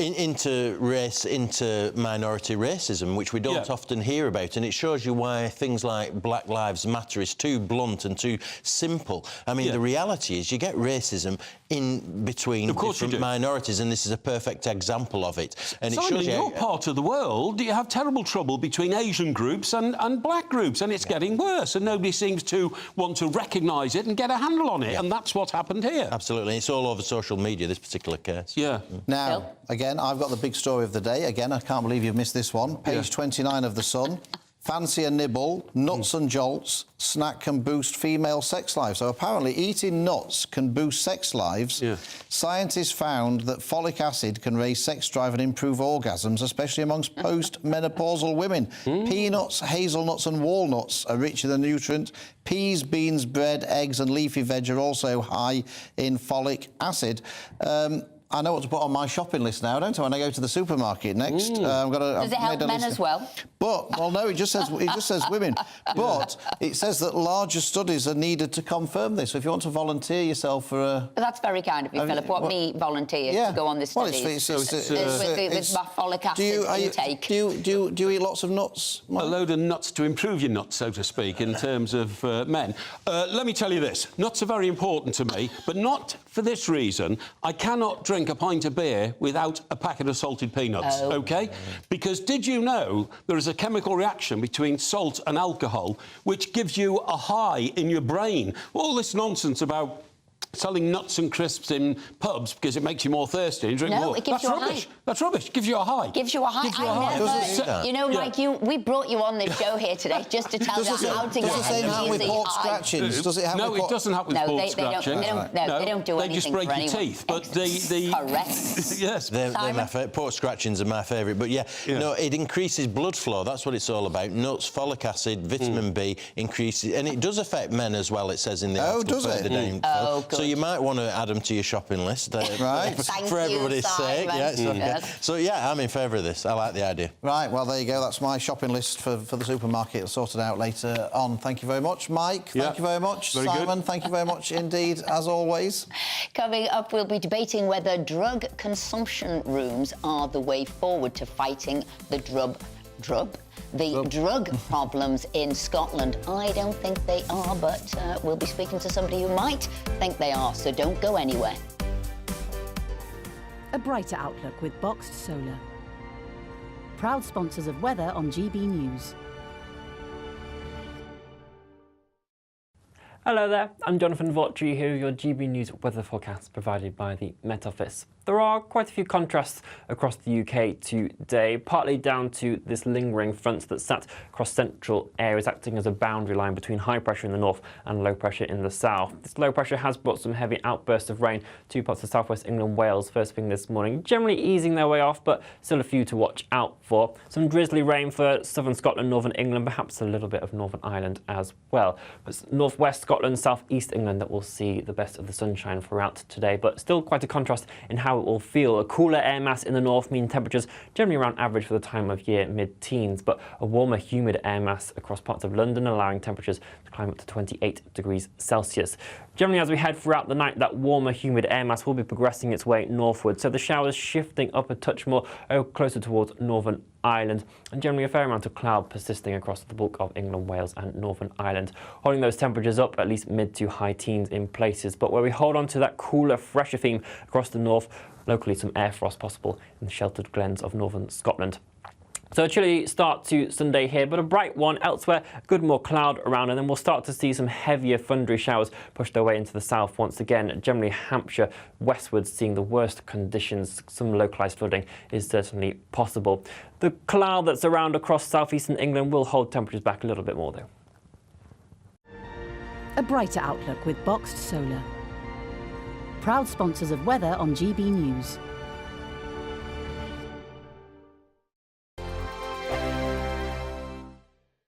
Monday to Thursday, 9 p.m. till 11 p.m. Join me, Dan Wootton, for 2 hours packed full of unfiltered opinions, unique takes, and fiery debates. I guarantee you blockbuster guests and exclusive reporting with no spin, no bias, no censorship. I think there is a culture of collusion, quite frankly. And no reason to go to bed. That's Dan Wootton tonight on TV, radio, and online. Monday to Thursday from 9 p.m. till 11 p.m. only on GB News, Britain's news channel. The Live Desk with me, Mark Longhurst. And me, Pip Thompson. It's here Monday to Friday on GB News. From midday, we'll bring you the news as it breaks, whenever it's happening and wherever it's happening, from across the UK and around the world. Refreshing, feisty, but with a bit of fun too. If it matters to you, we'll have it covered on TV, radio and online. Join the Live Desk on GB News, the People's Channel, Britain's news channel. Join us every night on GB News at 11 p.m. for Headliners, which is 3 top comedians going through the next day's news stories, which is exactly what you need, because when the establishment has gone crazy, you need some craziness to make sense of it. Headliners. You don't have to bother reading the newspaper. We've got it covered for you. Every night at 11 p.m. and repeated every morning at 5 a.m. We won't send you to sleep like some of the other paper review shows out there. So join us 11 p.m. every night on GB News. The People's Channel, Britain's news channel. So Jubes and Kerr, we tackle the issues of the day with real robust debate, both sides of the fence, battling it out with me in the middle with my forthright opinions and views, and often really interesting things happen because you start with a position and then by the end of the debate you find actually, well, I might not have thought about that one. What we need in this country is 2 new political parties. You should maybe think about doing a 2024 calendar. I'm Michelle Dewberry and I'm keeping you company right through until 7 o'clock this evening. GB News, the People's Channel, Britain's watching. In a world of dull and predictable radio and TV shows. Oh, hi. On Mark Dolan tonight, we've got big guests. We drill into the big stories of the day. The show adds up to a brilliant listening and viewing experience. Mark Dolan Tonight is the most entertaining current affairs show ever, and that's a fact. That's Mark Dolan Tonight, Friday, Saturday and Sunday from 9. Only on GB News, Britain's news channel. Like all families, we have arguments every now and then, but actually we agree on what the mission of GB News is, and that's the most fundamentally important thing. GB News provides the kind of platform that lets all voices be heard. We don't hold back. We're free to say what we really think. Just because some people who live in a tiny little Westminster bubble think that their particular story is important, that's not the most important story for me. And often they will be difficult stories, stories that you won't find on the establishment media. Because what people think in the north of England may be very different to what they're thinking in the home counties. We're going to carry on telling the world what life is really like for households up and down the UK. We love to be in your car, in your kitchen as you're having your breakfast, breakfast, whatever you're doing, you are part of the show. If it matters to you, it matters to us. Britain's watching. Britain's watching. Britain's watching. We're proud to be GB News, The People's Channel. Britain's news channel.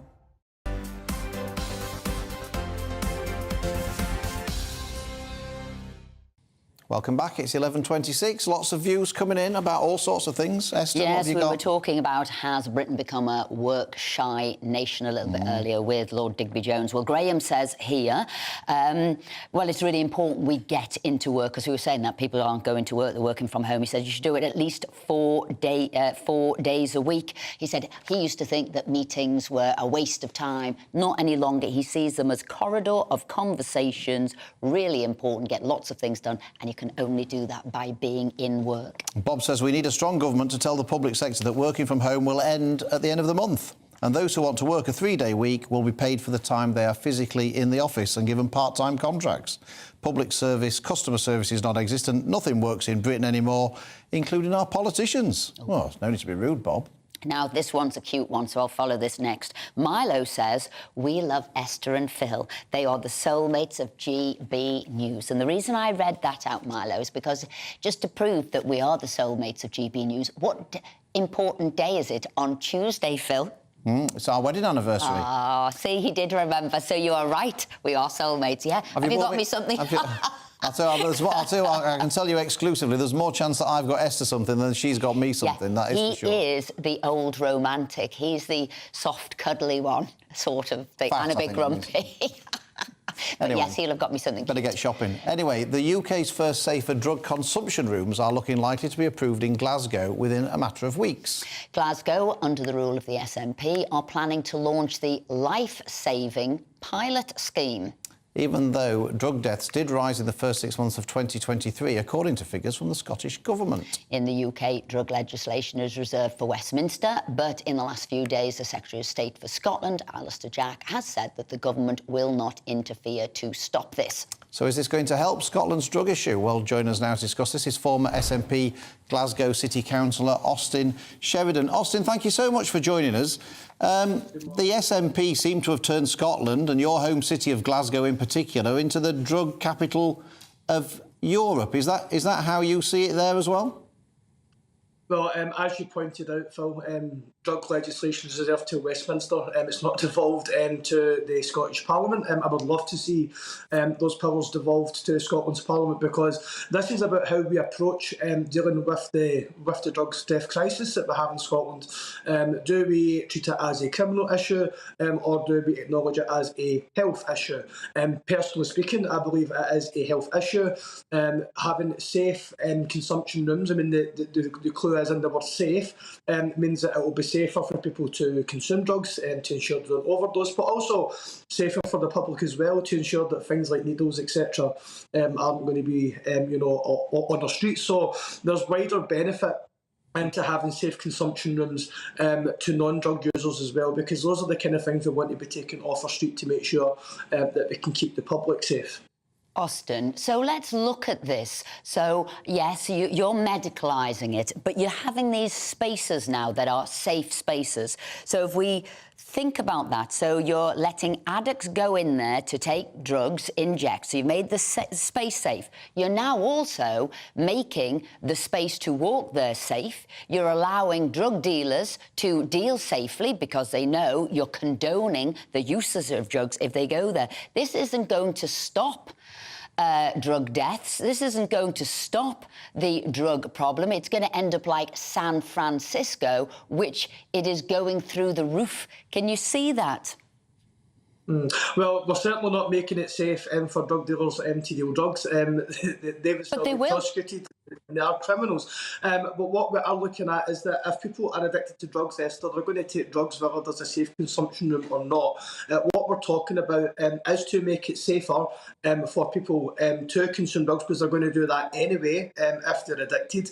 And also, as I mentioned, that the wider public safety aspect is to ensure that there isn't any waste from drugs being left on the streets. I mean, unfortunately, Esther, only last week, I know someone who was 27 years old who passed away with an overdose. Now, I'm not saying that a safe consumption room would have saved that person's life. However, it may well have done. And as I say, whether there was a safe consumption in there or not, unfortunately that person was going to be taking drugs anyway. So this is it's about being realistic and understanding that criminalising drug use, we are not winning the war against drugs by criminalising. And I speak for that. And Westminster really need to buck up their ideas and devolve those powers to the Scottish Parliament, because decisions made local are decisions made better. Austin, just quickly, it seems that many people might think you sort of let the cat out of the bag there by saying criminalising drug use isn't working. That therefore would indicate that you and the SNP are in favour of decriminalising drug use and decriminalising Class A drugs, heroin, crack cocaine. You would decriminalise that.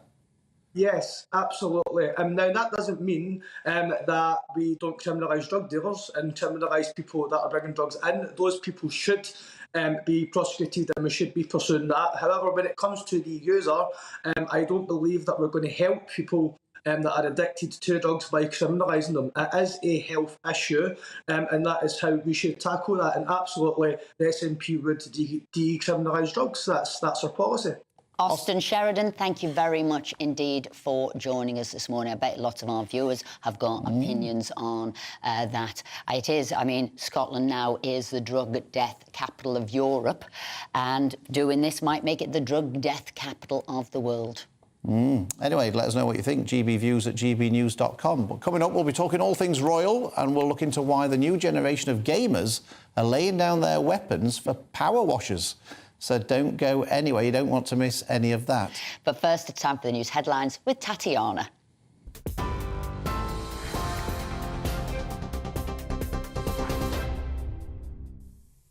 Thank you very much, Esther. Some breaking news this morning. A man has been arrested in the Royal Mews area next to Buckingham Palace.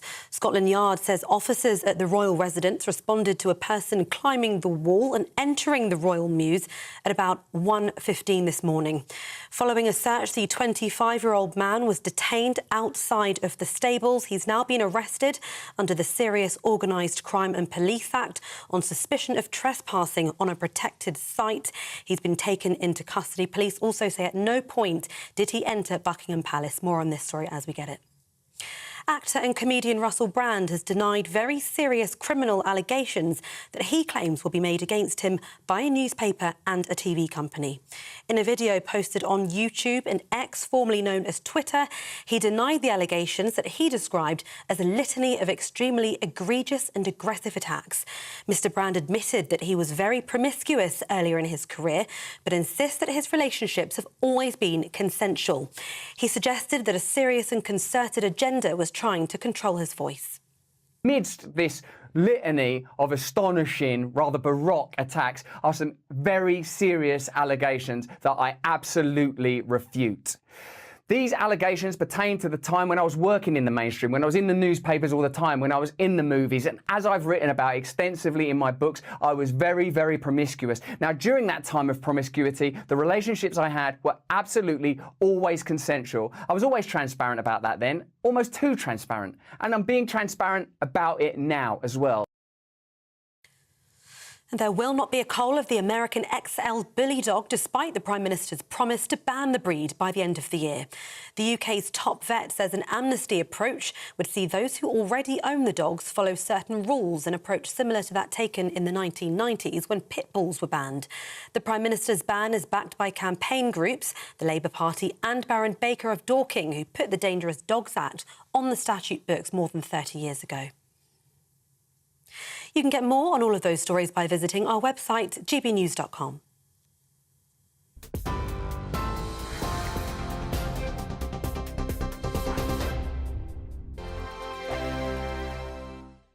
What you get for breakfast is something that, if we do our jobs right, you will wake up to news that you didn't know the night before. It's a conversation. It's not just me and Eamon. We want to get to know you, and we want you to get to know us. From 6, it's Breakfast with Eamon and Isabel. Monday to Thursdays on GB News, Britain's news channel. Westminster is going around in ever-decreasing circles, followed by the media. Britain is broken. How on earth did we get into this mess? But more importantly, how do we get out of it. Join me at 7 p.m, Mondays to Thursdays on Farage, here on GB News. We will have open, rational debate. We've got to work out how Britain moves forward from this. Join us here on GB News, the People's Channel. Britain is watching. When the news happens, it happens here. And really important breaking news. Breaking news this morning. On TV, radio and online, the news starts here on Britain's newsroom. All the biggest stories and the answers that you need from across the UK and beyond. Join Britain's newsroom from 9:30 on GB News. The People's Channel, Britain's news channel. Join me, Patrick Christie's, Monday to Friday, 3 till 6. We tackle the day's news agenda like you've never seen before. It's high tempo, high octane, the most controversial topics and the best guests. You will not be able to take your eyes and ears off it. I'm not afraid to ask the questions that you really want answered. 3 till 6 p.m, Monday to Friday on GB News, the People's Channel, Britain's news channel. People in Britain, they love free speech, but they also love fair play. I don't care if I'm speaking somebody from a trade union, from the Labour Party, somebody from the SNP. And I think the viewers like to see that actually we can challenge one another, but in a positive way. We think we ask the questions that people want to ask, and often we ask the questions that we wanted to ask in Parliament but never got the chance to ask. So join us every Saturday, 10 a.m. till noon on GB News, Britain's news channel. Hi, I'm Dan Wootton. You can watch me live on GB News Monday to Thursday from 9 p.m. And did you know that you can also watch and listen live on our website, gbnews.com? You'll always be up to date on the latest breaking news, as well as enjoying the best stories, opinions and shows. You can even join the debate under our live player as you're watching. So head straight to gbnews.com on TV, radio and online. GB News, Britain's news channel. It's all about family, being in people's living rooms, all the interaction and getting to know who our viewers and listeners are. When I was young, my dad used to say, Nana, stop arguing. I wanted an outlet that would enable me to give my opinion. People are going through a really hard time right now, and I know that you don't feel like you're being listened to by the establishment. I came to GB News because it's the People's Channel, and I want the audience to have their say on the events of the day. We're dynamic. We do something different. Democracy shows that the wisdom of the nation is in its people. I get to travel to find out what the story is from a personal perspective. The British people aren't fools. We know when we're not being told the full story. We've got to work out how Britain moves forward from this. It's the best country in the world. The establishment had their chance. Now we're here to represent your views. Britain's watching.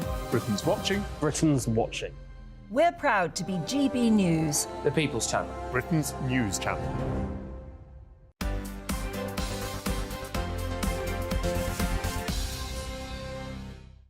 Hello, welcome back to Saturday Morning Live with Esther and Phil. The time now is 11:39, and what a royal week. And who better to speak to? Joining us now is former royal correspondent at The Sun, Charles Ray. So, hi, Charles. Here he is. Hello there. The Invictus Games, there it was. Harry seemingly having a good time there, warmly welcomed there. But along came Meghan, and I thought tried to steal the show. And looking at some of the video footage, Harry didn't look too pleased with her either. Well, Esther, I'm very critical of both Harry and Meghan on most times. I have to disagree with you on the Invictus Games. I think that they both did very, very well. Meghan came along late because, as she said, she had things to do with the children before she came over. And, you know, the people at the audience at the Invictus Games and the contestants at the Invictus Games, you know, were full of admiration for both of them. Yeah, I mean, depending on which frame you look at, you could easily say that she was trying to steal the show. But personally, all credit to both of them for this marvellous event and highlighting the fact that because you are an injured veteran, it doesn't mean your life is over. And how about then that it was Harry's 39th birthday? He, you know, got a happy birthday at the Invictus Games. He got a cake from, I think, the mayor of Dusseldorf. But he said, slightly off camera, Harry said he hadn't heard from the royal family. Now, I find that hard to believe. Well, no, not at all, Esther. I mean, a lot of water has gone under the bridge, as we all know, and this is just the latest snub, if you like. Now, the last time that the royal family wished Harry birthday greetings was in 2021, sorry. And let's not forget that, if you like, it's tit for tat because Harry and Meghan did not send Camilla any birthday greetings when it was her birthday this year. So it just, again, shows just how deep this chasm is between both factions of this royal family. It sounds a bit petty to me, Charles, all this. We're not sending you a birthday wish because you didn't send her a birthday wish. And, I mean, goodness me. The trouble is, Phil, if you have a fallout in your family, things that are petty tend to get sort of raised to a higher level. And it's always, do you remember that time you forgot to pass me the cake or whatever? It's all that. But there's so much gone on that the pettiness side of it, which I agree with you, it slightly is petty. But you know, the criticism that Harry and Meghan have both made of the royal family and this country, you know, has not gone down well. And they're fed up with it all. And how about Wills and Kate? It seems now that they're looking for a CEO to govern their affairs. One, it was a huge wish list of what they wanted the candidate to have. But I'm just wondering whether that'll cause a bit of a fallout with Charles, because there's always rivalry, it seems to me, within the royal family. I don't think it'll cause a fallout with Charles because he's very keen on the modernisation of the royal family, which is well underway. Where it is going to ruffle a lot of feathers is going to be in the establishment that's there already, which comes from a military or Whitehall background. You know, and some people say, tongue-in-cheek at the palace, that the palace still operates using Windows 1066. And whoever this person is, this man or this woman, they're going to have to be one tough cookie, because they're going to be coming in at a level of a CEO above the private secretary, and they're going to be running it like a company, a corporation. This is William and Catherine setting out their stall, you know, for the future, for when they take over the reins of the royal family. One thing they did say, the person who went for the job had to have a small ego. Yeah, but he'll need a steel helmet and a big suit.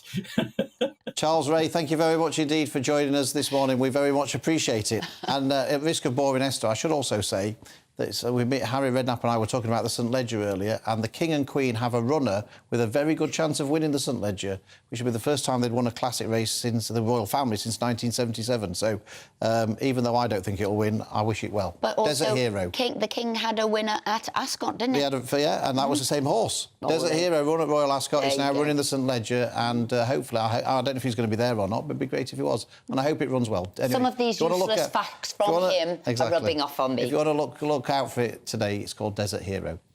Now, if you picture teenagers hunched up playing video games in their room, your mind goes straight to those games involving guns, swords, blood and violence.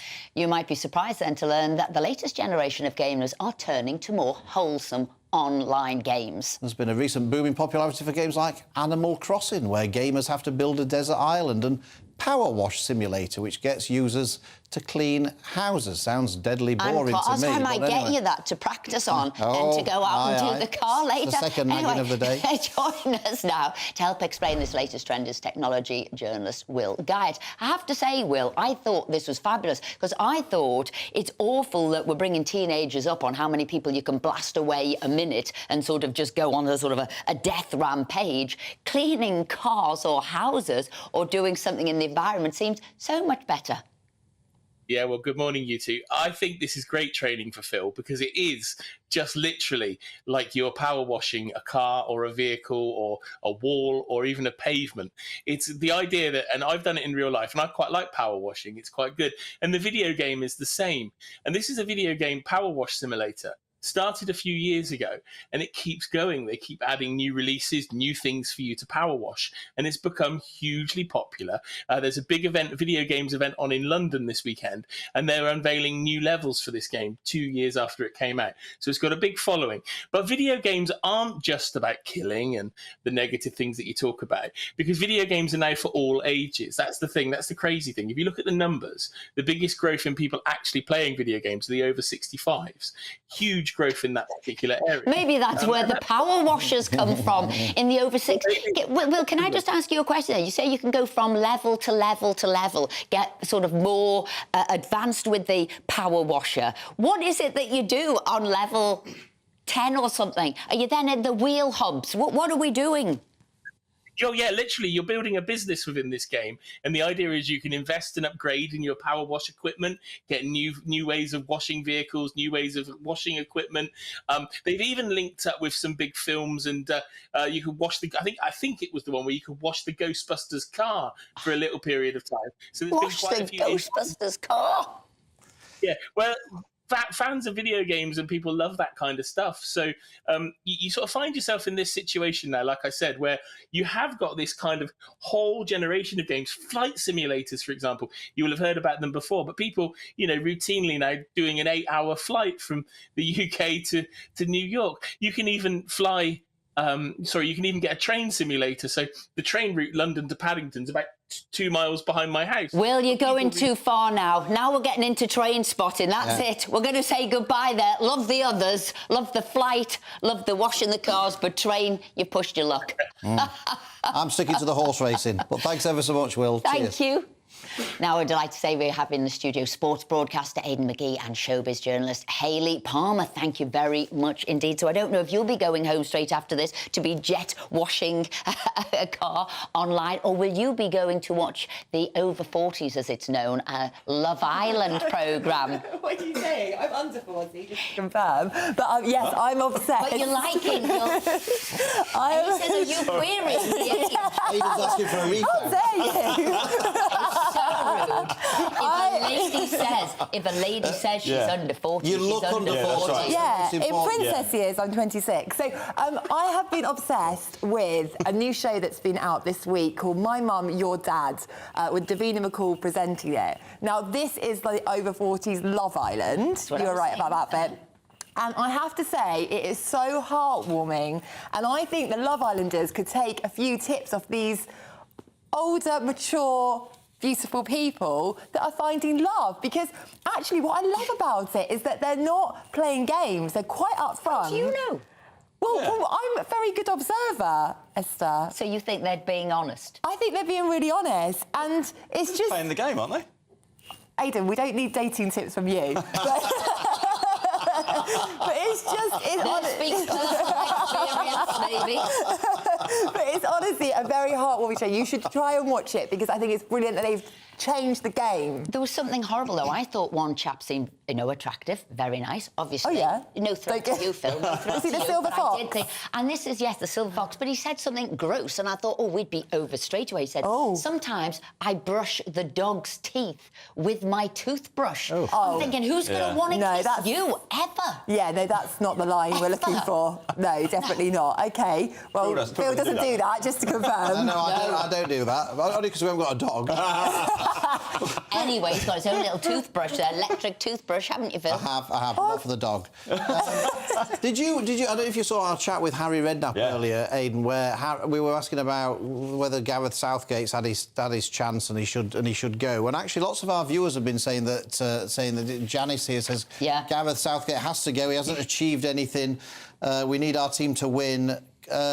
It's a shambles. He's just had a couple of semi-finals, what Janice said. Well, we didn't get to one of the finals. He got to final. He got to final, and then. But do you not think he's squandered the best squad that England's ever had, and he's uninspiring and? No, look, I think you can argue that he's uninspiring, but he hasn't squandered that squad. I mean, for goodness me, they're very young. That's the best. I think that's the best squad. What did Harry say? Well, Harry thought that if we don't win the Euros, then that'll be it. And that's fair enough. And that it wouldn't be good not to win a tournament with this group of. He said, if you look at this group of players, we should be winning tournaments. But it wasn't exactly a vote of confidence. Well, I didn't think so. It really wasn't. It probably wasn't. But look, think in back to Spain and Germany, right? For years, that famous German side that won it in 2014, it took years for them to get close. They got to finals, they got to semis. Always the bridesmaid, never the bride. But they eventually got over the line in 2014. Spain was the same for 20 years. They just couldn't get out. He's a Southgate lover. No, I'm anyway, not. end that conversation. Establishment man. We've got the same jacket. He's an establishment man. Instead, Strictly and Angela Rippon, we've got to talk about our very own GB News Angela Rippon. I just can't believe that she's 78. She'll actually be 79 when Strictly starts. And I was reading about her secrets. She told me I smell nice. Did she? Yeah. On TV. Well, OK. Well, anyway, that's Angela Rippon. She can do a really good high kick. She can do splits. And apparently every day, without fail, she does stretching. She does yoga, Pilates, ballet, stretching. That's her secret. You can tell. You can tell. Yeah. What does that do for you? Well, it gives you... She's got Suppleness. deportment. Yeah, you know, she's got, as you said, suppleness. She's healthy. She's got a good slim flexibility. figure. Yeah, and those high kicks with Morecambe and Wise. Oh, All the yeah. things you need for dancing, Incredible. Farm, you don't know. Yeah, do you do all that? I do stretch every day because I used to be naturally flexible, but now I have to really work at it. You do have to work at it. Yeah, but I think that is her secret, and I think she's going to do really well. It's 13 weeks now on Saturday nights, and tonight you won't actually see them dance, you'll just see them pair up with their partner, which I sort of already know who's... And we also want Annabelle Croft to do well. She's had a very tough year this year, losing her husband. We want her to do well. That was his favourite show as well. He loved that show. OK. Yeah. What's happening in the Rugby World Cup? Well, last night, New Zealand got off the mark in France. They won 71-3 against a hapless Namibia. New Zealand had lost their first game against France, of course. And then, of course, today we've got Wales in action against the well-known rugby union powerhouse, Portugal. And obviously England are in command tomorrow. They face Japan, having got a magnificent result last week against Argentina with just 14 men. How they did that was beyond me. It's one of the best World Cup performances by an England side that I've seen in over 20 years. Lots of these early matches are just a waste of time, aren't they? They may as well just get to the quarter-finals and be done with it, aren't they? You know, it's still developing. There are more teams this time, and so you're going to get weaker sides. You know, we see that quite often. I think that by the next time of the next World Cup, you'll see a stronger depth in the tournament overall. And so England got off to a good start? Without doubt, yeah. So have you changed your assessment? Have they got a chance of winning? No, I still think they'll run into better sides, but then to lose a man after 3 minutes in a sport as brutal as that against a very physical Argentina side, I thought to win by that amount, 27-10. I mean, they were losing when they lost the man. Outstanding performance. Now, just squeezing onto our sofa there is the lovely Emily Carver. Yeah. Squeezing in with a fabulous brave guest on our sofa now to say what's on next. But before we do, I want to know if you're a Take That fan, because you were going to tell us, Hayley, they've got a new album coming out. They've got new music coming out. It's Gary, Mark and Howard. It's not the full lineup, which so no does disappoint me a Jason, little no bit. Robbie. Well, they're going to feature on the vocals, but they won't be in the video, which breaks my heart because I like to see them all. Yeah. You know, Emily, are you a fan? I can't say I am. Well, as that kill that Before your conversation time, dead, do you want I could have lied. Yeah, Absolutely, I'm so excited. Instead, tell us what's on your programme.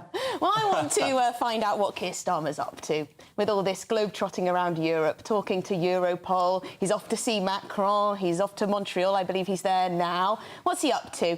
Is his stance on asylum seekers and migrants, all this negotiating with Europe, is that weakening his stance on Brexit? He says that he's for Brexit now. Is he really? We know it's trying to get back into the EU through the back door, but you will delve into that. That's all from us. We've had a fabulous day. Thank you for joining us. We'll be back next Saturday at 10 a.m. And don't forget, it's our wedding anniversary on Tuesday, Phil. Stay and watch Emily Carver next. Looks like things are heating up. Boxed Boilers, proud sponsors of weather on GB News. Hello there, I'm Jonathan Vautry here with your GB News weather forecast provided by the Met Office. There are quite a few contrasts across the UK today, partly down to this lingering front that sat across central areas, acting as a boundary line between high pressure in the north and low pressure in the south. This low pressure has brought some heavy outbursts of rain to parts of southwest England, Wales first thing this morning, generally easing their way off, but still a few to watch out for. Some drizzly rain for southern Scotland, northern England, perhaps a little bit of Northern Ireland as well. But northwest Scotland, southeast England that will